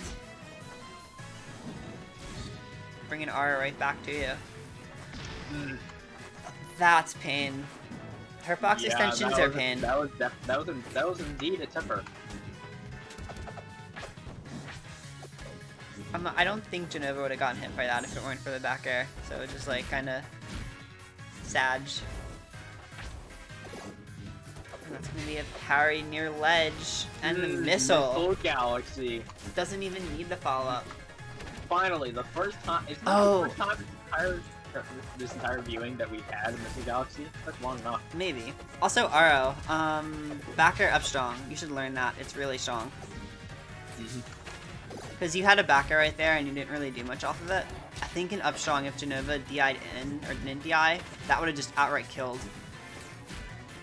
Because remember that Ellie, like, is basically a midweight when it comes to vertical kills? Because her, his stun gravity excel just kind of sucks. Yeah, the headstone gravity itself is 0.45 instead of 0.5, which the average is 0.5. Yeah. From what I know, every air character in the game is 0.45. That's the defining trait of all of them, that they die off the top really early compared to most characters. Yeah. Kind of like an overarching weakness they have. Yeah. As a trade-off for the crazy good air movement. I mean, yeah, yes, mine down tilt, the classic. Yeah. Hey, you know, if it ain't broke, don't fix it. Yeah.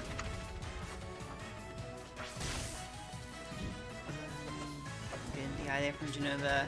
If the Clarion throws himself off stage, you just want to hold out because there isn't really anything she can do. On the ground, it's a bit riskier because there are a few options she has. Dacus is the funniest one.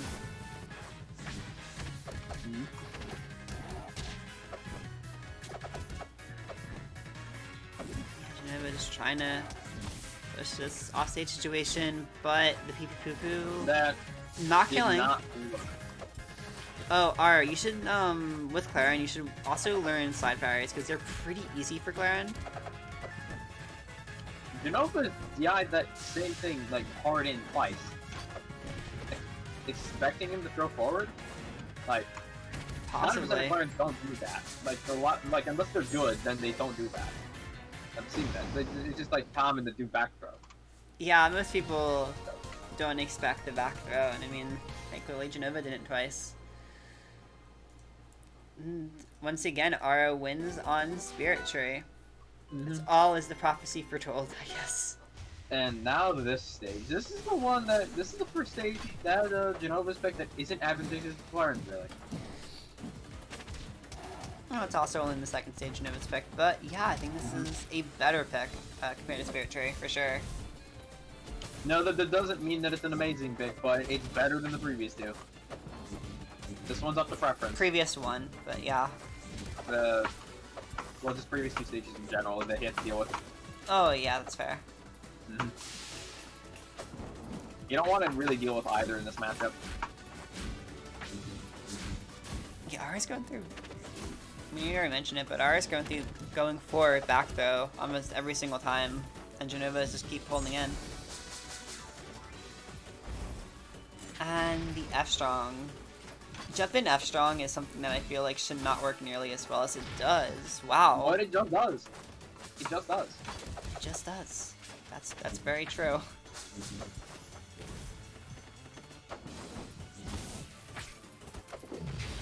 Ah, trying to get the bounce right there.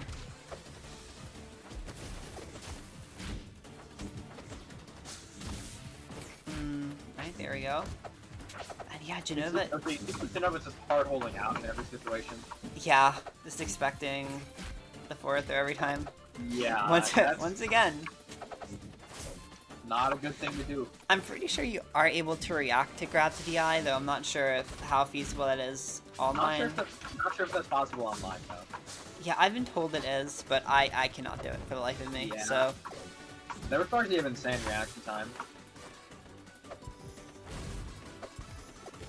Like, offline, I can definitely see you being able to react to it, though. Jenova, stop just doing standing charge missile. It's not that good. It is not...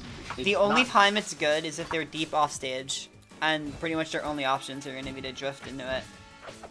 Not that good implies that you should ever really use it. Like, a good tip is to not use that charge shot in neutral. You can use it at advantage if the enemy's off stage, good, do it. Getting parry... If the enemy parries it, about 20% you're taking. Hey, it's not usually that good, meaning sometimes it is that good. Just not usually. I mean, like, Rocket Fist in neutral would do the exact same thing, but, you know... Yeah. It's... Well, both of them are equally predictable, and neither of them should really be done. Because they're usually going to get you pretty hard punished. Yeah.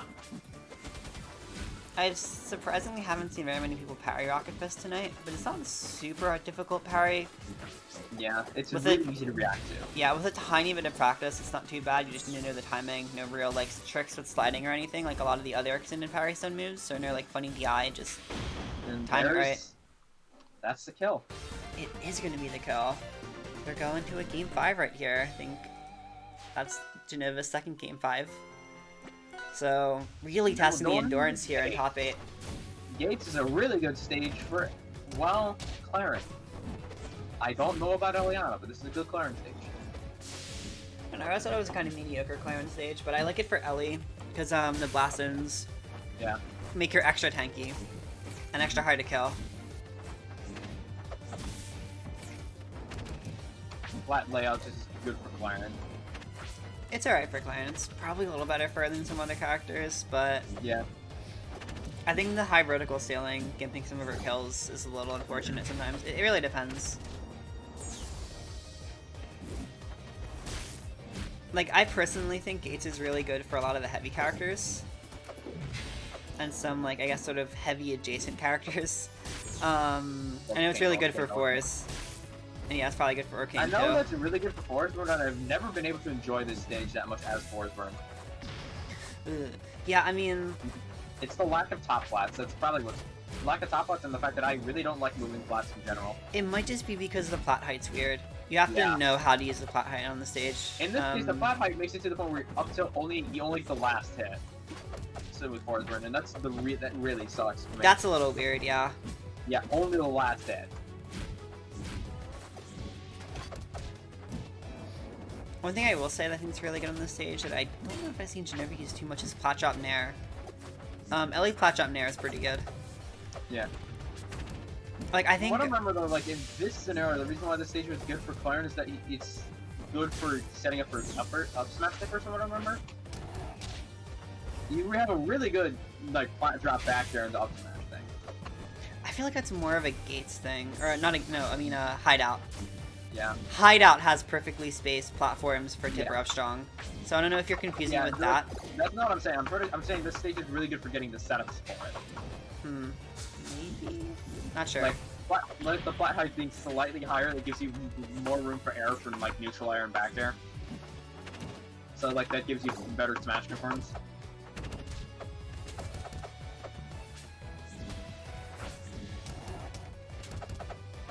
One thing I am seeing from a lot of the Ellies here is like I feel like a lot of them aren't really using sort of like fundamental movement, most notably like wave dashing and wave landing. Like, obviously it's not going to be as useful for her as the rest of the cast, but it's still really helpful. Lets you move around faster. If you have to play grounded, you want to be wave dashing. Yeah, you can still use, and like I said, wave dash, flat drop, nair is still really good for her. I think especially on a stage like this, it's pretty good, because the platform height's a little bit higher. Ooh, and but... there it is, the salt mine. Yeah. I didn't even know that was a salt mine. I think that was just go straight up with the charge. Well, the salt mine just implies, from what I remember, mine up smash. No, it's you mine drop to overheat. Not, you don't actually have to up strong. No, woo halite. Do not come on my stream and call salt mine halite drop SMH in my head. That's not what I'm doing, woo halite. Okay. He plays Aliana, I have to say it. Either way, that's going to be Jenova moving on to winners semi, so congrats to Aro and Jharlem for getting 5th in Inter. Very gamer. We are going to be moving on to winners finals here, back to winners for a hot second. To finish out the last set of winners side. Woo! That's cool, right? Yeah. You sound absolutely... Is it now? Yes, it's another air ditto. Fuck, man. I'm pretty sure this is the second... Grill, for God's sake. I'm pretty sure this is the second time in a row Symphony's had to play an Ellie. So that's unfortunate for Symphony. Missile. Missile. What's next? Another missile? Oh, I see an off air. And, okay, good down tilts and shit, like... Again, we can see a very clear difference between how Jenova and Peachy play. Yeah.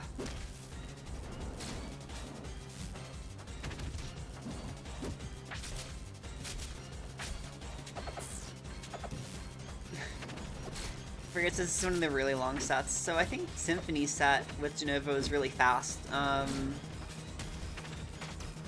Let's see how this one goes. And there's an up air.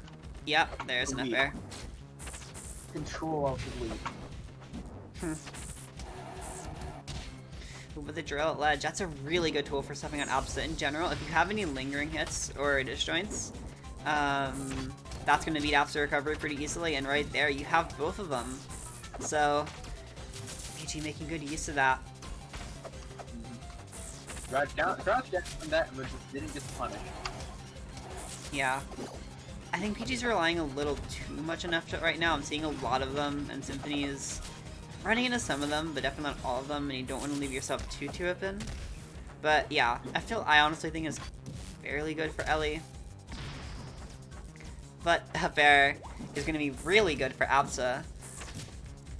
Symphony showing off most of his kills have been from up air so far. Between both of these stats.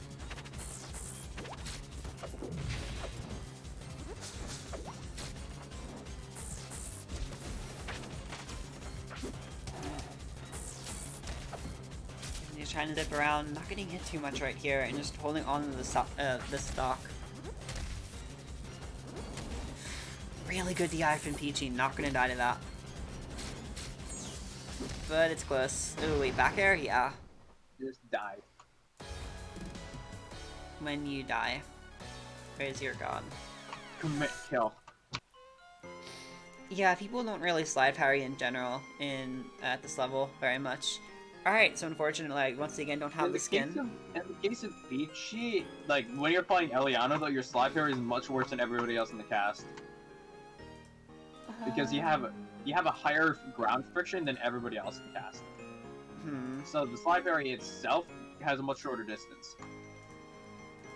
Alright, this really isn't the skin, but it's probably the best bet we've got, because, wait, for... Yeah, Peachy's bringing out the Force Burn. I didn't know Peachy had a Force Burn. So... Wait. That's something. I assume he has it just for this matchup. I'm not sure. I feel like it's gonna be a weird matchup to specifically counter pick in, but we'll see how it goes. It's just down tilt down. That's just using down tilt. I guess he understands how to play Force Burn. Just a little bit, yeah. Yeah. It's mostly down tilt, let's be real. Ooh, and that interrupted Symphony. Yeah, that gimped him. I'm just not expecting the cape. Sometimes it's really all you need is just to throw them off with something. Yep.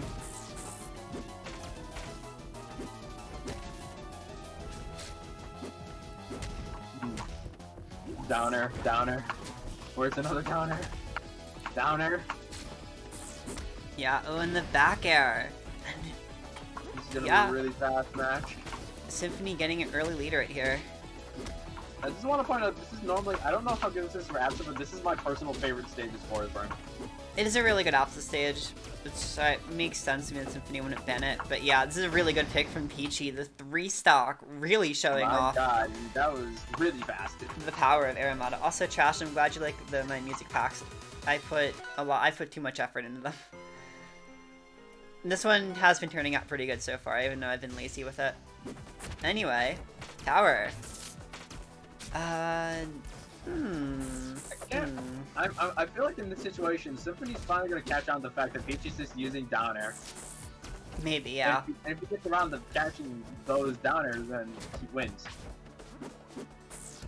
Yeah, so I think, I will think this is a bit of a weird pick from Symphony. Definitely not bad. This is a really good Absa stage. Part of me would assume it's a little bit better for Force, but I don't know, we'll see. It's not. Generally, in the case of I don't usually like going to this stage with Force Burn. It's just like there are other stages that are much more worth banning. I.e. Julesville, FD, and then matchup fit kind of thing. Yeah. Kinda don't want Julesville's Force Burn because he's such a platform-based character, and not having a consistent platform is really bad. It'll be on one side of the stage sometimes, and one side of the stage the other time. Sometimes it's moving, it's just like, it's not good for Force Burn. Yeah, I feel like Julesville can probably be a little bit funky. But either way, right now, stage pick isn't even working out for Peachy. Even over Symphonies, yeah. It's a fairly even game right now. The up airs are going to even this out even more. Oh, a miss input? I think it was supposed to be a down strong. I'm not sure. I think that's the second time I've seen Peachy do something like that so far. Where it looked like he was trying to press special instead of strong, but then presses strong. Yeah. Right there, we see again, down tilt dash attack. It seems like in the case of Symphony, he's not DIing this down tilt a lot of the time. Yeah. If you hold out against that down tilt, there will be quite literally 0 confirmed, and that was... What was that DI? That was some funky DI. In that situation, that was one of the few times you wanted DI out on combust. But you can't really react to that. So like his precognition to just hold in on there kind of fucking erased him. Just a little bit. The Peachy 4 is working out a lot better than I would have expected it to. Up 2-1 right now, and 1 game away from making it into winner side grands. Ooh,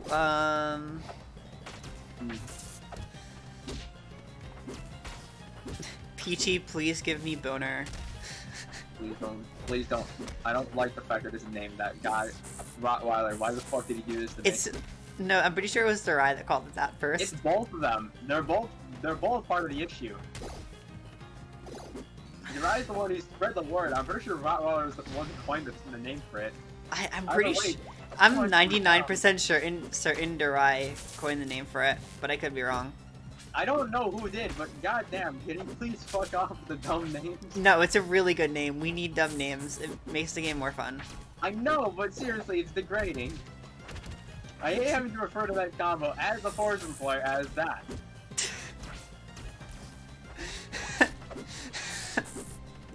Losing it. Oh, the fair. Holding out on the fair, it looks like.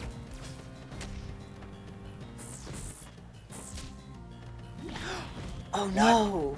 Was that? F Smash came out one frame and got interested in each frame it came out. Yeah.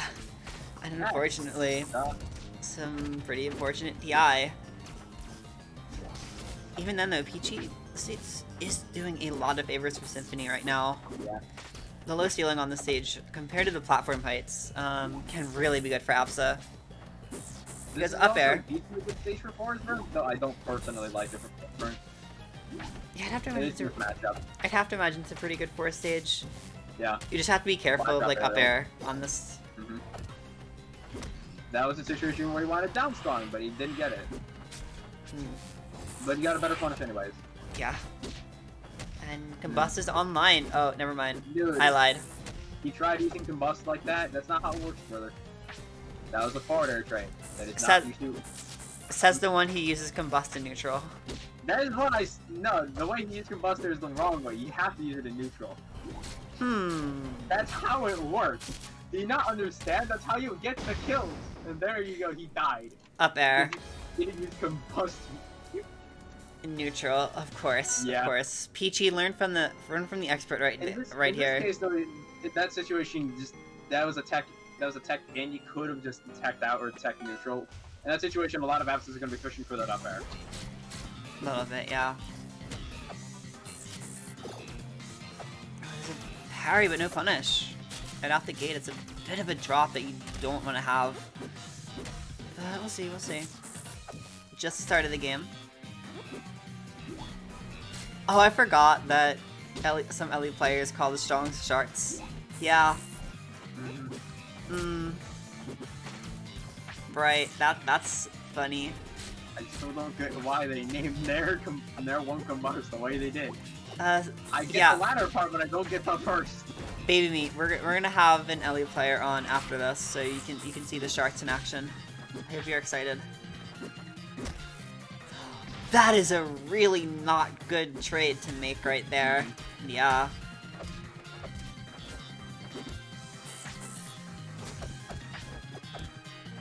Text the jab, but does not capitalize on the tech. The team's neat up air right there, though. Keeping it somewhat even. Gotta be scared. I feel like Absa is just a lot better at stealing stocks than Forza's. Forza is one thing where if you get above a certain percent, he stops being able to kill. He has huge arthritis.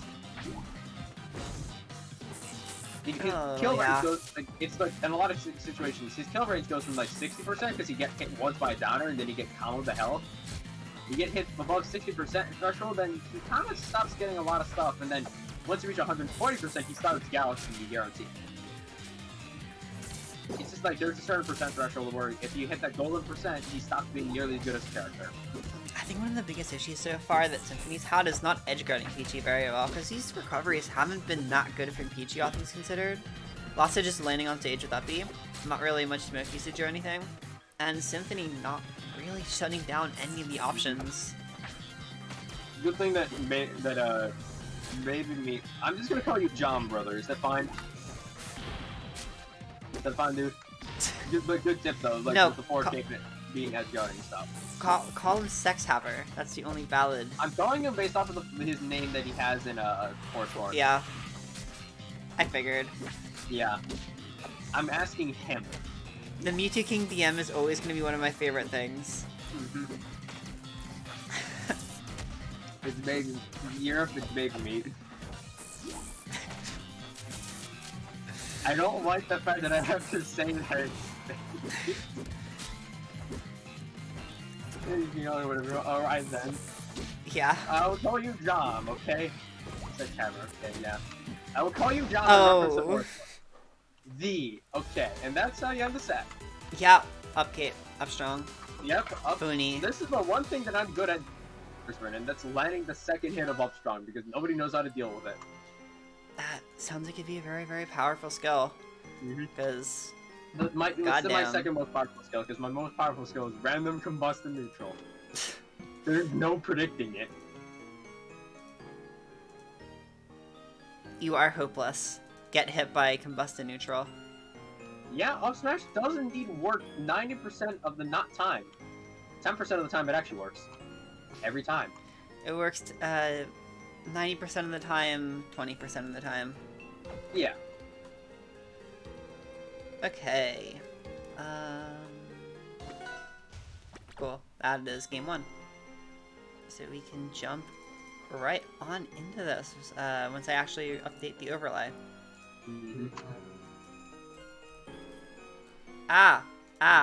No. Oh my god. Okay, so yeah, Jenova versus Chill Frigomaniac. I'm actually pronouncing the tag right this week, isn't that cool?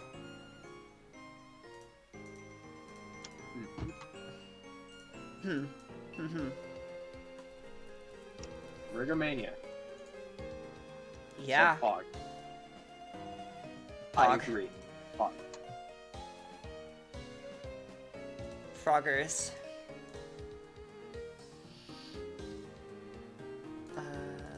Just give me 1 second here. Setting everything up. Oh, I think you're using Champ Rhino this time. That makes my life... Well, doesn't really make it easier. It just kind of is. Okay, loser semifinals are up. Let's go, Frigomaniac. And Jenova. Doing the thing. I think this match could be really obnoxious for Ellie. Because, If there's Rano on screen, the matchup was obnoxious. Could be true. I think the main thing here is just there's a lot of times where if Rano gets up close, his frame data just outdoes Ellie's so much. Right? Or neutral air. The back air makes me frame hurt. 5 back air, frame 4 neutral air. There is no such thing as disadvantage. Fucking die. A little bit, yeah. I've had some games like that.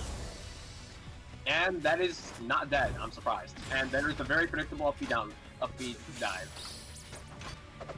Yeah. Make sure to not do that every time. Please do not do that every time. Just maybe don't. Can you don't? Yes, this matchup is indeed hard. It is one of the matchups that you have to get really used to playing. Oh, and that was some interesting drift right there from Frigo. Just finding the spacing, he's falling in the bubble.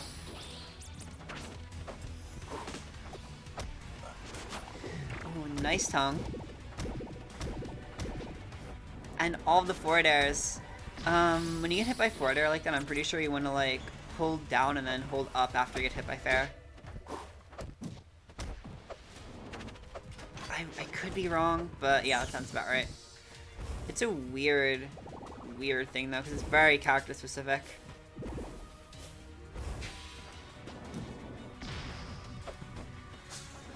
Alright, and suddenly this game looking in Jenova's favor. A little bit more even than it was at first. I haven't really had anything to comment on this. This is just exactly what I expect. I'm seeing Rano do things, and I'm seeing Eliana do things. There's no need to say anything else, just observe. Jenova trying to go in right here. I gotta be careful sometimes. Rano's just so fast that a lot of the time it can be difficult to catch him. Also up strong. Yeah, up strong. Good move. Just a little bit good. As the very wise Yushi Gaming bookworm has said regarding Round Up Strong. Fuck. Fuck. Honestly, understandable. So Jenova, I don't think this is a bad Ellie stage, but what are you doing counterpicking Rano here? I'm very confused by this pick, I'm gonna be perfectly honest. Actually kind of baffled by it. Like, I guess Steam can make it a little hard for Rano to go to platform, but Flattrap Aerials, just, man, you really don't want to have to deal with that in the matchup. And picking a stage like this is kind of just asking Rano to... frame 4 neutralizer that lasts over 30 frames. Exactly, you're kind of just asking him to land on you with Nair. And as I said earlier, I find that to be really hard for Eliana to deal with.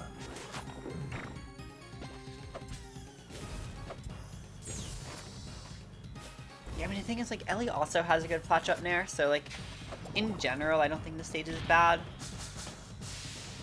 Versus Rano can be really scary, though. Like, if they know how to use plots effectively, it's a huge risk. So far, though, it's not exactly doing poorly for Jenova. I'm a little worried this could be a repeat of Game 1, where Jenova takes the early lead, and then Frigo just kinda, yeah, here we go. Like that. Also, can we get a petition to rename random Dak as a neutral as Rano to being just called fuck? I think that'd be really cool. It would make a lot of sense too. You've been hit by random Dak as a neutral. Your response? Fuck. Honestly, that could. I cast fuck you. I cast fuck you. Honestly, true. Random Rano activity would be the code tracker. There's a difference. Random Rano Dak as a neutral really should just be called the fuck. We'll see. I don't know. I'm used to calling it the code cracker, but I can respect calling it something else, potentially. It's just the Rano. Parrying the Nair and not... Oh, wait, another parry. Here we go. Getting parried a lot right here. Kind of attacking a little bit too immediately, because a lot of times Jenova is just parrying at the first opportunity he gets. And Frigo's falling for it most times. Once again, did a predictable recovery, but still someone got away with it. Just barely, yeah. That's probably his demise. We'll see. That probably is. He's off stage. It's not a good thing. Jenova, Rocket Fest. Generally, that means just dead as hell. Yeah.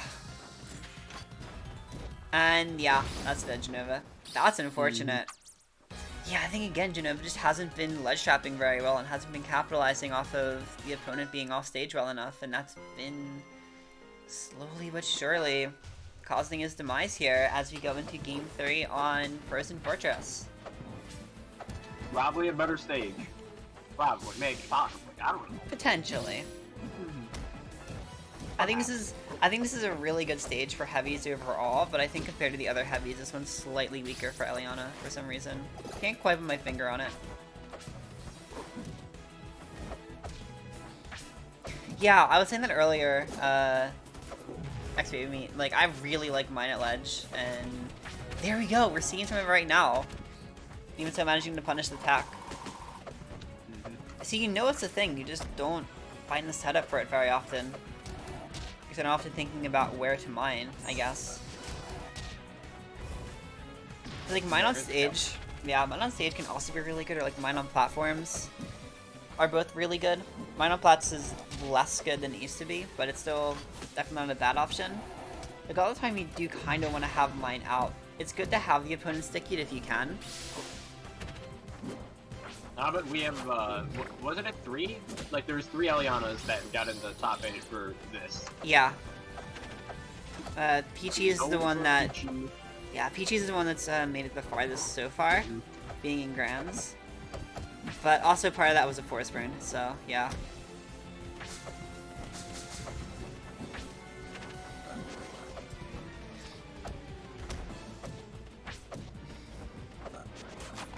Another tongue. Man. That really is the Rivals Recess Rondo experience. This tongue. Oh, and... Ooh, up airs. And yeah, you're dying for that. Believe it or not, Eliana up air. It's a good move. Instead of the overheat up strong, I think you should have just gone for the up air if you didn't know if it was going to kill. But overall, yeah, Jenova just doing the thing you gotta do, which is press the funny up air button. Just press the win button, forehead. That's basically what up air is on this character, unfortunately. 20% no longer achieved. Failure. Man, that's kind of a shame. Nightmare. Oh. Well. Nightmare. Wow. That one, that was, that was real good. Eliana, funny character. Oh no, Shard is just overheat strong. I think, Steam strong? I don't know what Steam strong would be, but that is not a Shard. Alright, and we're going back to Trapple. So I think Frigo lost the last time we saw him play on the stage versus Edelis, but this time he's counterpicking it, so... Definitely much more confident, I assume. He must have something in mind right here.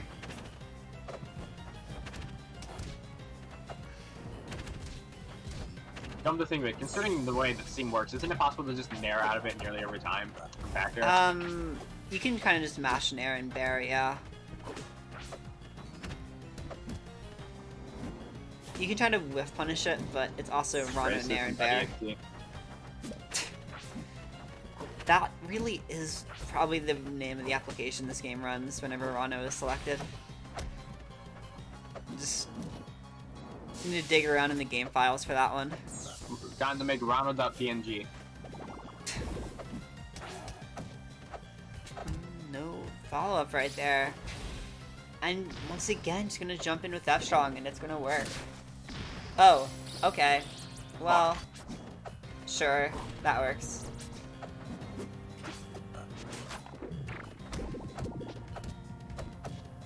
And we're having a lot of backers right here. Yeah, this is a lot of damage right now. 60 and counting. 80. Jenova, you should tech some. You should tech some of these. 88%. He tried All doing right. funny. Lee, do not DIN on that move. Decent punish right there, but oh, that time getting hit for it and yeah. Not guys, good. Nightmare. Jenova's played Ellie for more than a month, but he's missed check-ins like 6 times in a row, so no one knows this. It's really funny.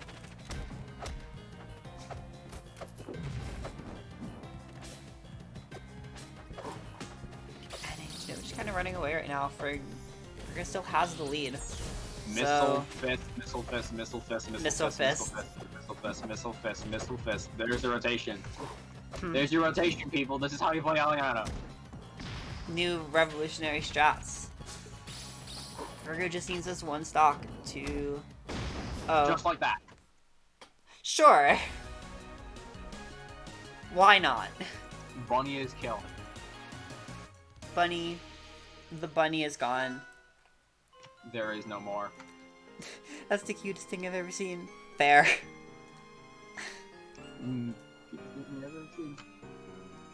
Alright, and we're going into losers finals right now. Dun dun. Frigo has made the full losers run from what I understand. Yeah, this has been a full losers run for Frigomaniac. Gets knocked out in his first winner set and then just keeps on fighting. That's definitely what you love to see here. I feel like a lot of players in resets really struggle to make these big losers runs and to bring it home, but Frigo's doing a really good job of it so far, and we're going to see if he can carry that momentum here into this finals versus Symphony.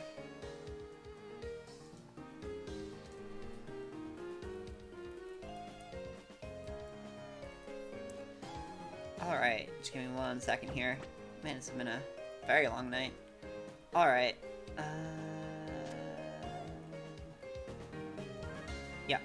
That looks like the start. Yeah, that's the start. Cool. Wait, never mind. I might be stupid. Where is it? I don't know yet. I haven't found it. Is an amateur player who had a hard time fighting an Absa? Yeah, Absa's a hard character to get used to facing. Yeah. There's very few characters in the game that like have an easy, clear, straightforward way of facing Absa. If there's any, the only character I can think of that is that way is just ride rock. Life is good. Pretty much, yeah. All I can say is that, like, Crag never changes his game plan in any matchup period. Really makes you think. Yeah. He is just Crag.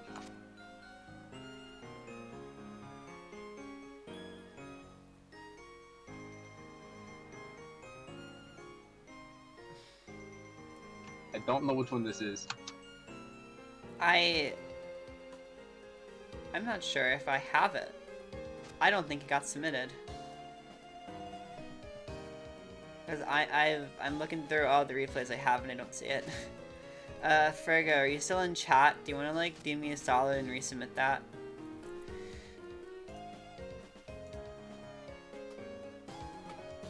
Yeah. I need, you versus Symphony, because I don't have the set.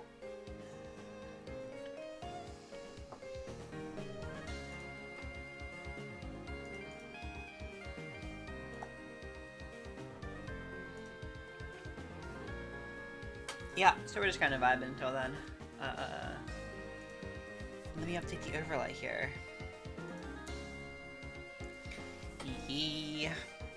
So what do you think of the Rano Absa matchup? There's Rano on screen. True. It is not something I will comment on further. There's Rano on my screen. I'm not going to swat it off like a bug just yet. But there's Rano on my screen. How do you fight Rano? How do you fight Rano? Simple answer. Select Rano. Damn. The matchup was a 60-40. If you don't main the character, you're 60% chance to win against the person who does main the character. That's how it works. It's every character. Maybe. But yeah, I guess generally a lot of it's going to be like knowing how to abuse them off stage. I don't know where you tried to submit this, so I honestly could not tell you if it went through.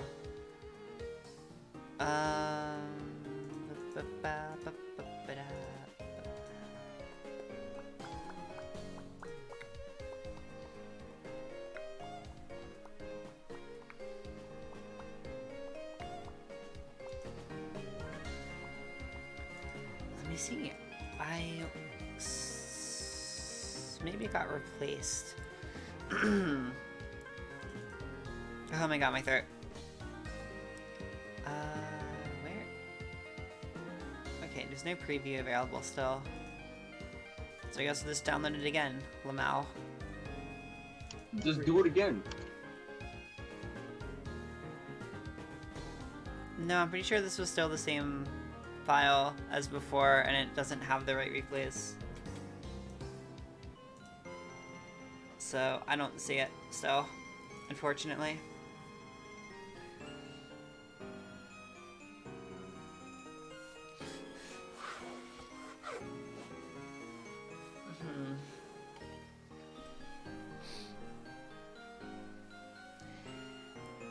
Well, that's mildly unfortunate. Am I sure there's nothing I'm doing wrong? Let me see that real quick.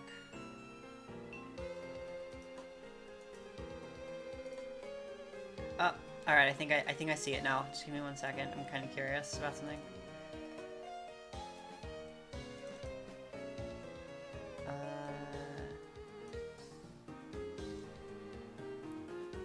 Give me 1 second. I might be able to just get all the replays in right now, and then it'll be good for the night. Okay. Fingers crossed here. This will work this time. In the meantime, you can enjoy the Opelousas City music. Oh no. Oh no, please. I'm just throwing it out there, this isn't the right game count. It isn't... okay.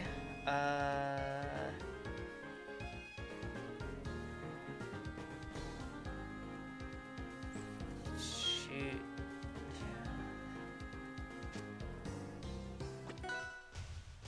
Okay, well, I'm not entirely sure what's up here, but,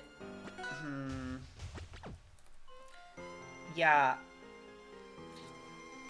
Oh, okay, I'm sorry then. If there was an Alt F4, then that would be why. A slight, okay, we'll see then, I guess we'll start with what we have, and hope for the best here. So I will bring Frigo skin back on, because he's back on the chill skin. And we can finally get into this here. We're starting off on Tower of Heaven.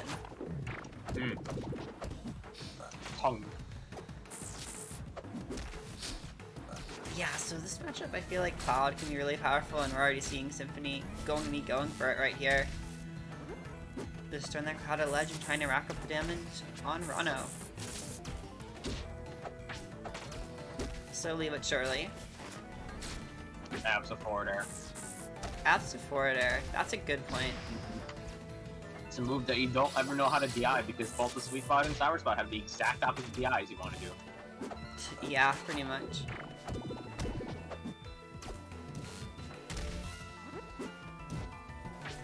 Whacking away with forward air. Symphony has a pretty big lead already. Isn't it, I feel like, on a good game for Symphony, they'll just take a stock immediately and then take another one not long after. He's just so good at, like, finding the situations where he can absolutely rob the opponent. Abs a forward air. Yeah, like there. Abs a forward air. Just pop the Cloud. That is a dead frog. There is no more frog. He is going back to his home country, Brazil. Absa Pharisee to Brazil. Absa Pharisee showing Rano the way to his people. Pretty much how it works. Frigo trying to read a lot of these clouds right here, and it's not working out. Shit on a back air. That's a pretty... I feel like that's the best, it's the most blunt way of putting it, but yeah. That was not, he was not expecting that back air at all, and dies for it.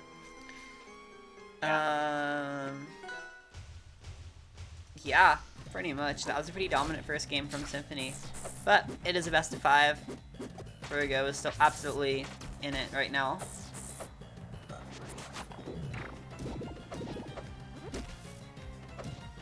Alright, we're seeing an interesting little plat movement right here. Just gonna move around that side plat.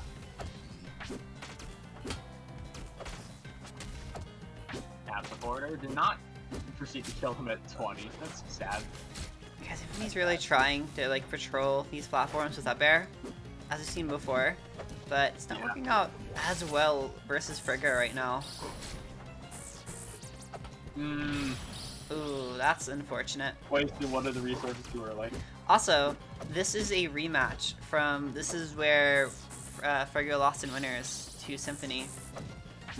Now that I look at it, so this is a rematch here. Always makes it feel a little bit more high stakes. There's a catch with the tongue. This game's suddenly swinging a bit more into Frigomaniac's favor, possibly.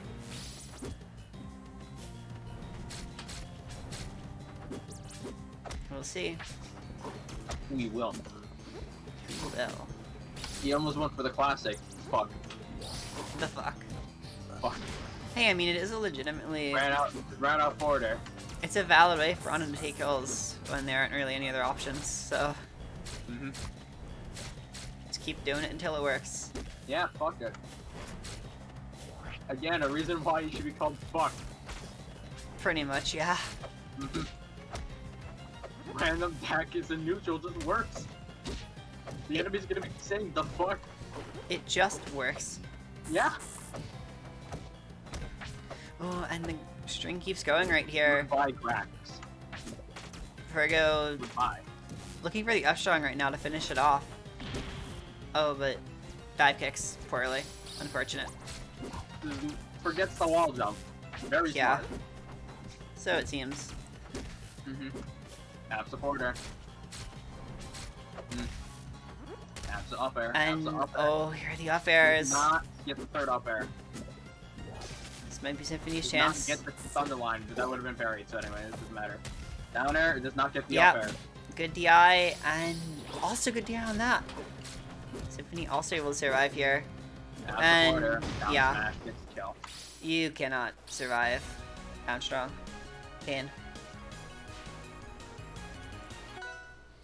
So we're going even into game 3 right here on Jules Vale. This is a very good stage for Absa. It's a pretty good stage for all the other characters. Yeah.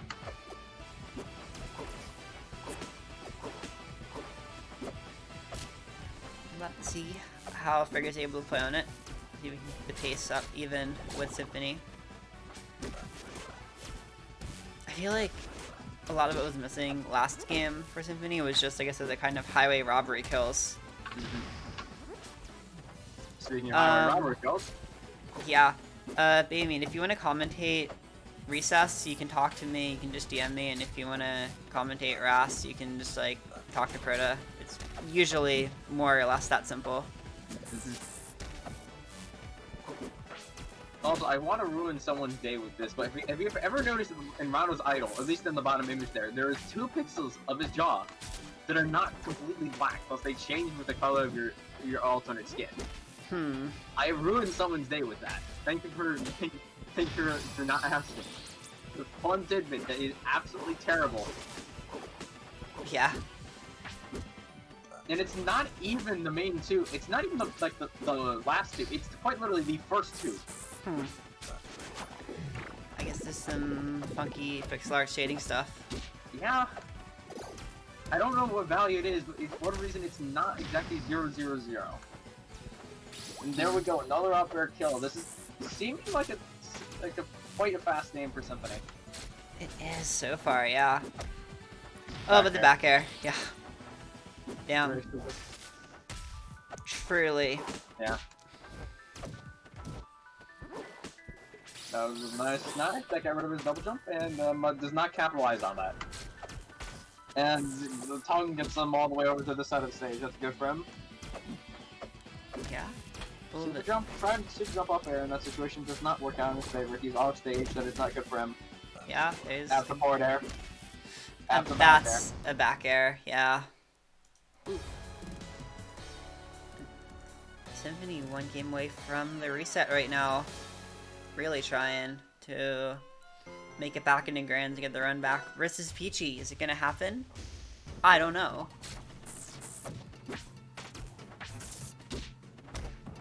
Also, Outcast, I'm really sorry. I don't have game audio on right now for myself personally. I don't know if Gengis heard the song and recognized it. I have other music playing on right now.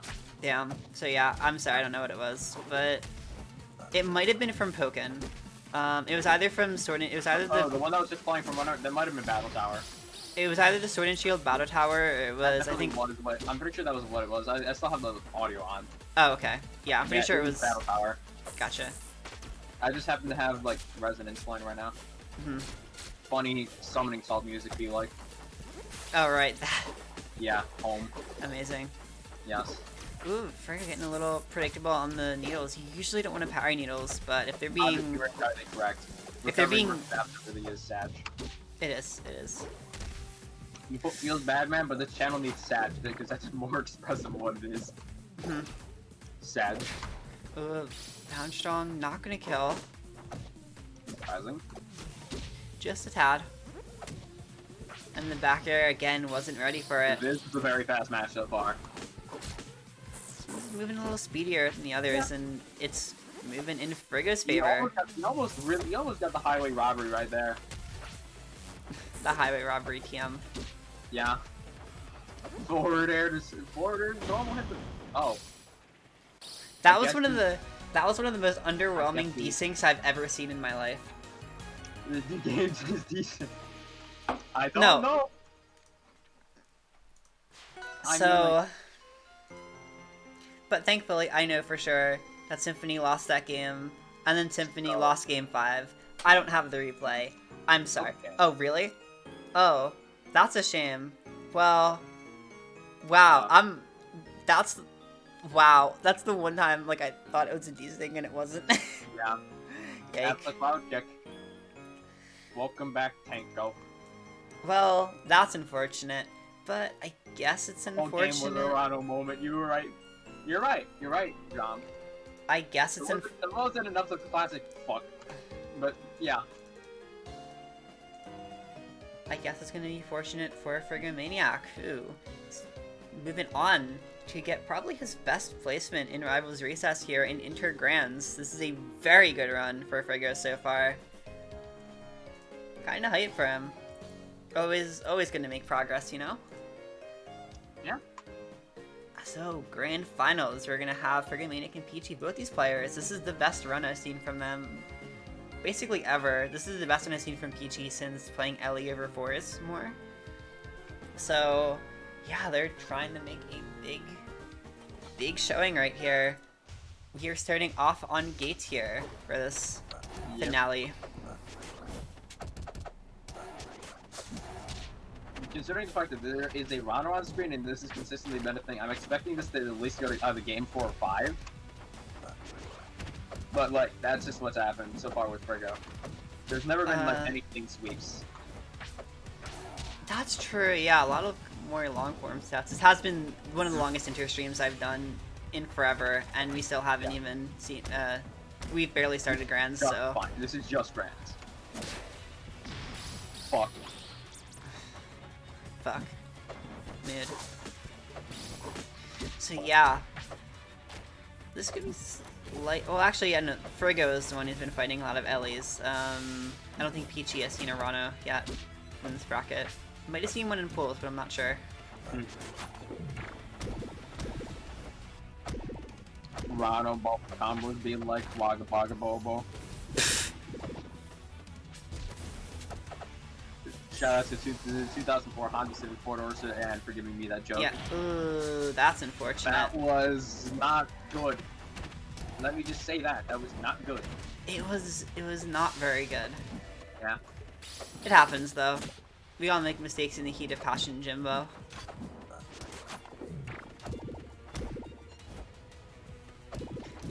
Try and make... Can you hit this dude with another classic fuck? Not quite a fuck, but it's not close. Fuck. It's close. You have to have a certain energy to it, like, it's just like, fuck. Fuck. You need disappointment in it. Like, you just got hit by it. That's what you need to have. That's what it is. Fuck. Oh, it is Leo Lesser's birthday now. Happy birthday, Leo. Happy Morph, Leo.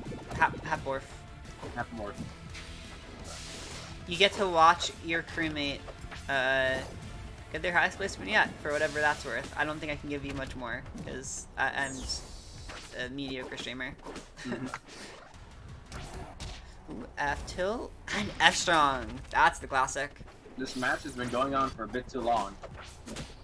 Like, it was really fast to begin with, but then everything just stalled out. Yeah, I feel like it's kind of just part of the way Frigo plays, I guess, is that sometimes in these more high-pressure situations, he backs off a lot. Don't want to back off too much. Don't do that. Don't. It has been working out so far, in all fairness. So. And there we go. Did we see him? Nope. Boom. That was not fuck. That was false.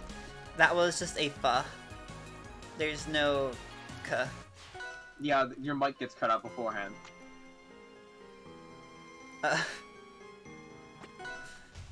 Yeah.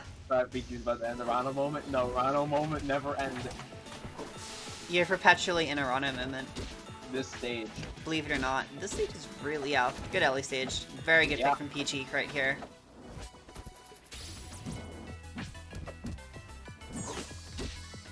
But Ellie and overheat and getting comboed, that's really not good, no matter the stage.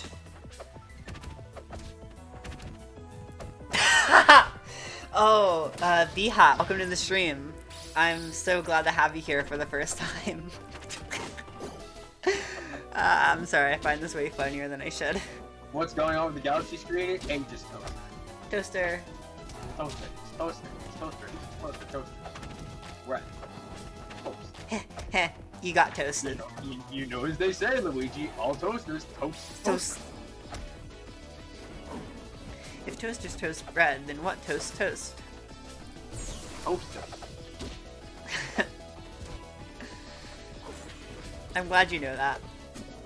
It's a classic.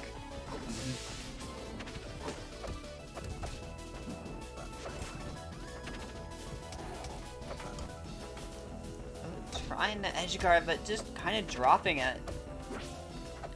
I think it's been a bit of a common thread through all of the Elliot's tonight. It's just these situations where they have an edge guard opportunity and they just kind of stand there. They don't do it.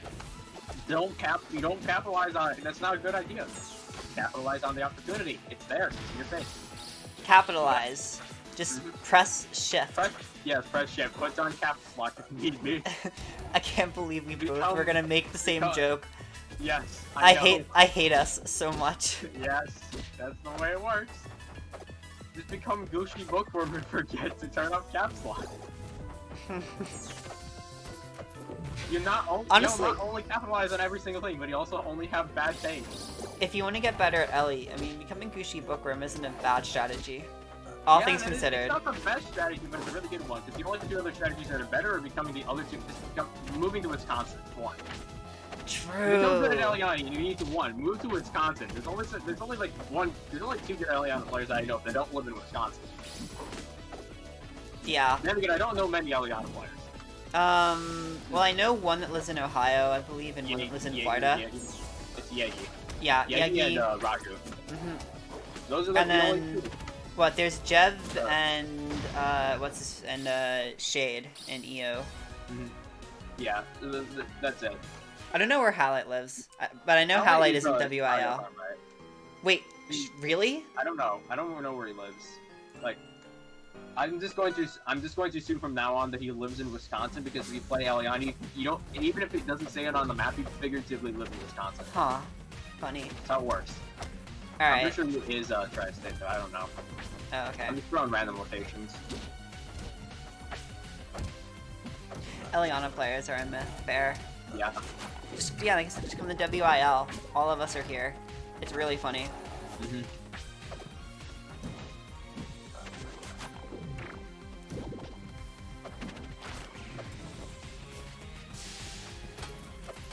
Yeah, I mean, the Ellies are really showing up this week in particular. We had a few last week, and now this week it's even better. So, it's good to see. This character is fairly obscure, but it's starting to pick up some steam. Ha ha ha ha ha. I'm funny. Amazing. Absolutely amazing. Yeah. I was about to send cool bug packs.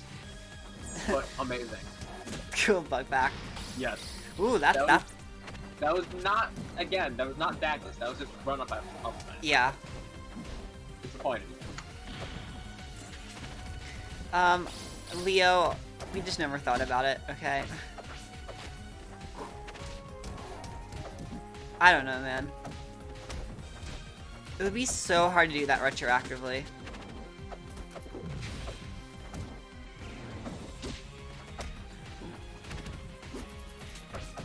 I'm trying to slowly push the combo right here. Oh, okay, back out of detail. That's funny. Very nice. Very funny. Ooh, Nair. You've been struck by a rocket. There's no thunder. It's just a rocket. I am not just figurative. Oh, again. Oh. Messing up a lot of these recoveries here, and Peachy able to make a little bit of headway from that. That's mildly unfortunate.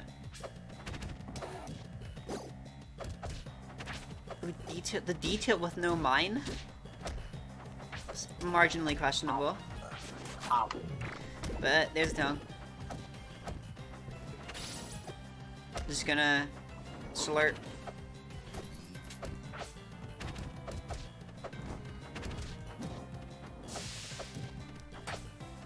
kinda... Oh, there's another tongue. Gotta be careful. Yeah, the Frigo's throwing out a lot of tongue right now. That's something you have to be super careful of in these neutral situations. That's the worst feeling, when you, like, mine just barely too far away and it whiffs. That does sound like a feeling that can only be described as visceral anger. Just a little bit, yeah. Just a little it's bit. very similar to that of, I've experienced this, like, Wait, twice. wait. Frigo, what? Mind sling across the stage, Dak is back to center stage. Really? You didn't get punished for it, but like, really? But why? I'm a little upset, I'm gonna be honest. Yes. Oh, that was really scary for Peachy.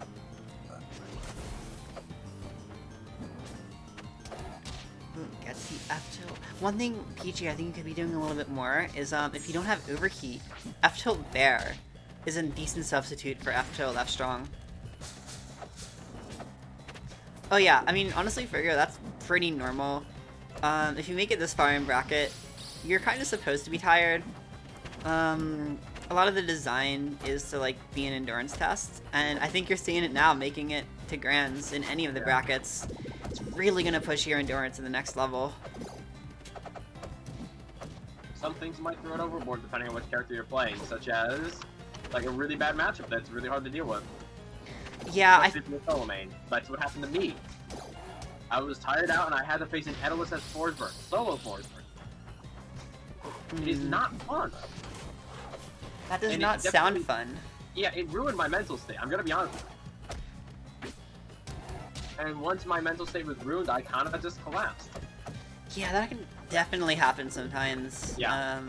Generally, that's what happens when, like, just a general rule of thumb, if a grand finals set goes 3-2 and then a bracket reset happens, I've seen it consistently happen where it's you either go to game 10 or you go to game 8. Yeah. One or the other. Like, there's no game 9 ever. I'm pretty sure yours went to game 9, didn't it? No. Actually, I just saw game 9 last week. I'm 99% certain. But I kind of see what you mean. It's either like the person keeps their willpower and is able to power through equally as well, or they just collapse. I will say it's kind of happening right now. We're going to game 5. Frigo is close to the reset, but Peach is doing a good job holding it off. Also, Baby Meat. No, you're not allowed an RRC. Gur injury. The joke is kill, please. I beg. Jom, just say you're gonna play Hold On. It'll work. Lamau. Yeah, it's gonna work with me sometimes. Just let me play in the lowest level bracket. Hold on. The only time I've laughed, and I said this like literally just today, I'm pretty sure. The only time I've laughed at that joke since like June was the time Snowstorm said he would enter with his pizza as a controller. That one was so stupid that it kind of caught me off guard and I chuckled a little bit. But every other time, not really. That is a good joke. What about the Cyber Circle joke? I wonder. What about the Cyber Circle joke? That's mine. Can I enter with Hold On? Just let me do it. When are we gonna have Cyber Circle for Workshop SMH? I mean, like, I'm going to enter that with Hold On. Oh, Peachy, I think you could have done a Rocket Fist right there. If you did like Rocket Fist at around like a 45-50 degree angle, that might have just killed. That was a very safe opportunity. It's something I see, especially Kit Kat uses that a lot. Is like a lot of the time when she gets those sort of mid-range mind pops, she'll just Rocket Fist, and it usually works out for her. So try to keep that confirm in mind at that range. It's really nice. And then rolls into the tongue. Frigo is really pushing this neutral win right here. No kill yet, but we could be seeing one soon. Could be. We haven't seen one yet. We might also see Deadass Finals. We might. Will he do the thing? Nope, missed it. No. Oh, wait. There we go. Fuck. Fuck.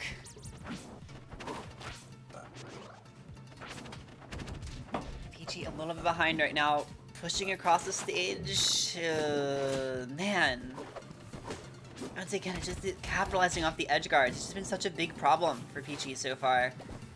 In the set in particular, it's been really bad. I don't know what some of these Rocket Fists are, I'm gonna be honest. But hydrate.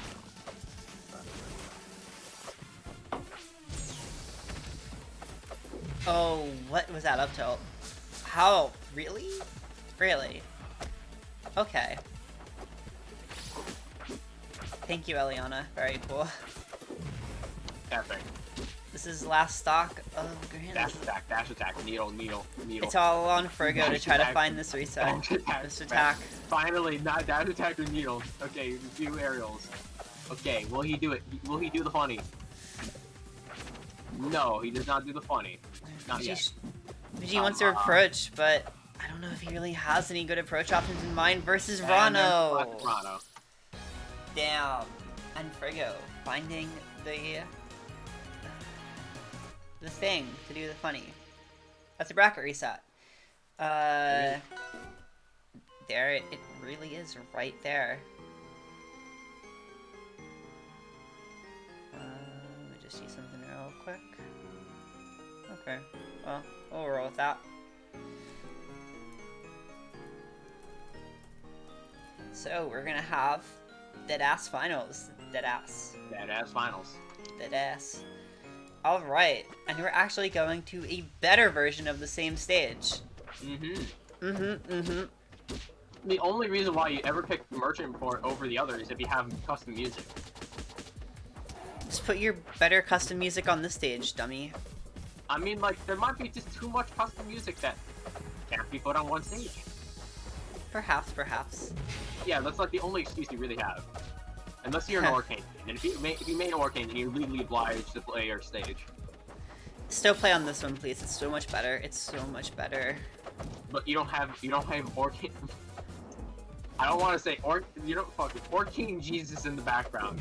Fair. If you play AuroKT, you worship him like a god. Ooh, and there's enough strong. Think of it. I feel like the stage variety today. I feel like the stage variety today has been really scuffed. It's like a lot of a fair amount of Chapel, a lot of good amount of Merchant / Estray now, a lot of Gates, but like we've seen no Fire Capital despite there being 3 Ellies. We've only seen like 1 Frozen Fortress, I believe. There's 2 then. All right, 1 or 2. We haven't seen FD at all with 3 Ellies and a Rano and an Edalus. At least as far as I remember. I think it's kind of funny.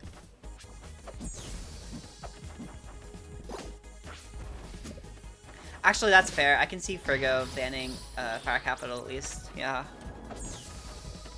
I guess... Fire Capital is a stage that I don't ever want to commentate again. Thank you for traumatizing me, Menace 13. Oh, God. Specifically Menace 13. Fair. I can understand that, I think. I had to commentate 3 games of that, and I stopped commentating on the 3rd one. I can't believe Menace has made me despise Fire Capital even more. But he did it. I would say I would have respect for him for doing that, but I lack respect at all for him doing that. Yeah. Go back to the game for a second. Peachy's really far behind. This has been tough for him to make any headway, I guess, once again. It's kind of been like the recurring theme here is... On stage, the punish game's really good. But off stage... This is the final... This is the... I don't remember what it was referred to, but this is like the final stage mental collapse. Oh no. You've reached the brick wall. You've gotten to the point where your bracket reset. Everything's on the line right now. Okay. Your stress is going to be higher than the person who's in losers, likely, because you had something to, hold in the first place. I guess, yeah. For a second, for some reason, I thought you were... Never mind. I'm not talking about that. I'm talking about, like, just mental fatigue. Yeah. The hardest right here. Mm-hmm. And usually, a lot of players will just collapse under it. But You'll stop doing well at all. Honestly, though, even despite that, Peachy's still hanging on here. Yeah. To that last set of he's holding his own now. Yeah. He's found his groove. Eliana's never truly out of the game. No, most heavyweights aren't. Until it says game. Then yeah, you're pretty out of the game, unfortunately. I can definitely say that they're never out of the game, no matter how far behind they are. Those being Eliana, I would say Raster, and then of course the one and only Atlas. Evilus can be at 500% on his last stock and the enemy not touch the enemy once. He will 0 to death the enemy 3 times. That can happen. I feel like SK can be like that too, because of getting the gems as a comeback mechanic. We don't recognize SK as a person. Oh, okay. Also, Peachy, this is a very strange stage pick. I don't think the stage isn't very good for Rana, but it's not very good for Ellie either. I don't think it's that bad for Rana. I think it's quite good. Again, because flat drop aerials. Those can be good, yeah. Platform based, then yeah. If you play platform based, then this thing is heaven for you. Yeah, I guess so. I just know most runners really dislike it. Yeah, most characters are able to come back, but there's certain characters that are quite literally designed to come back. Like, to put it simply, Endless Armor might be considered like a snowball mechanic, but it's very much a comeback mechanic in my eyes. It simply decreased the... Yeah. It's just like certain characters, every character can come back, but it's just, there's a scale factor of how hard they can come back. Whoa, that missile! That wow. Missile actually just straight up dicked him over. Yeah. Missile never betrays you. The missile never betrays you unless you make it, and then it betrays you. Just a little bit. Kinda crazy. When playing Aliana, you should quote the wise words of Douche Gaming Bookworm. Don't be bad. Don't be bad. Yes. If you want an even more professional opinion on it, you go to Sparks. He just says LeMayo. Moonwalk up strong. That was one of the funniest DI conversions I've seen Ronda do on that. That's called God fucking damn it. I would see more Rondas do that. That's funny.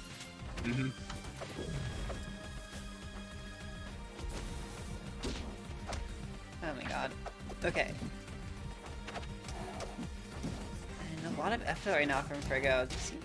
Like some weird F tilts, but I don't know. Back on stage, and that was almost dead.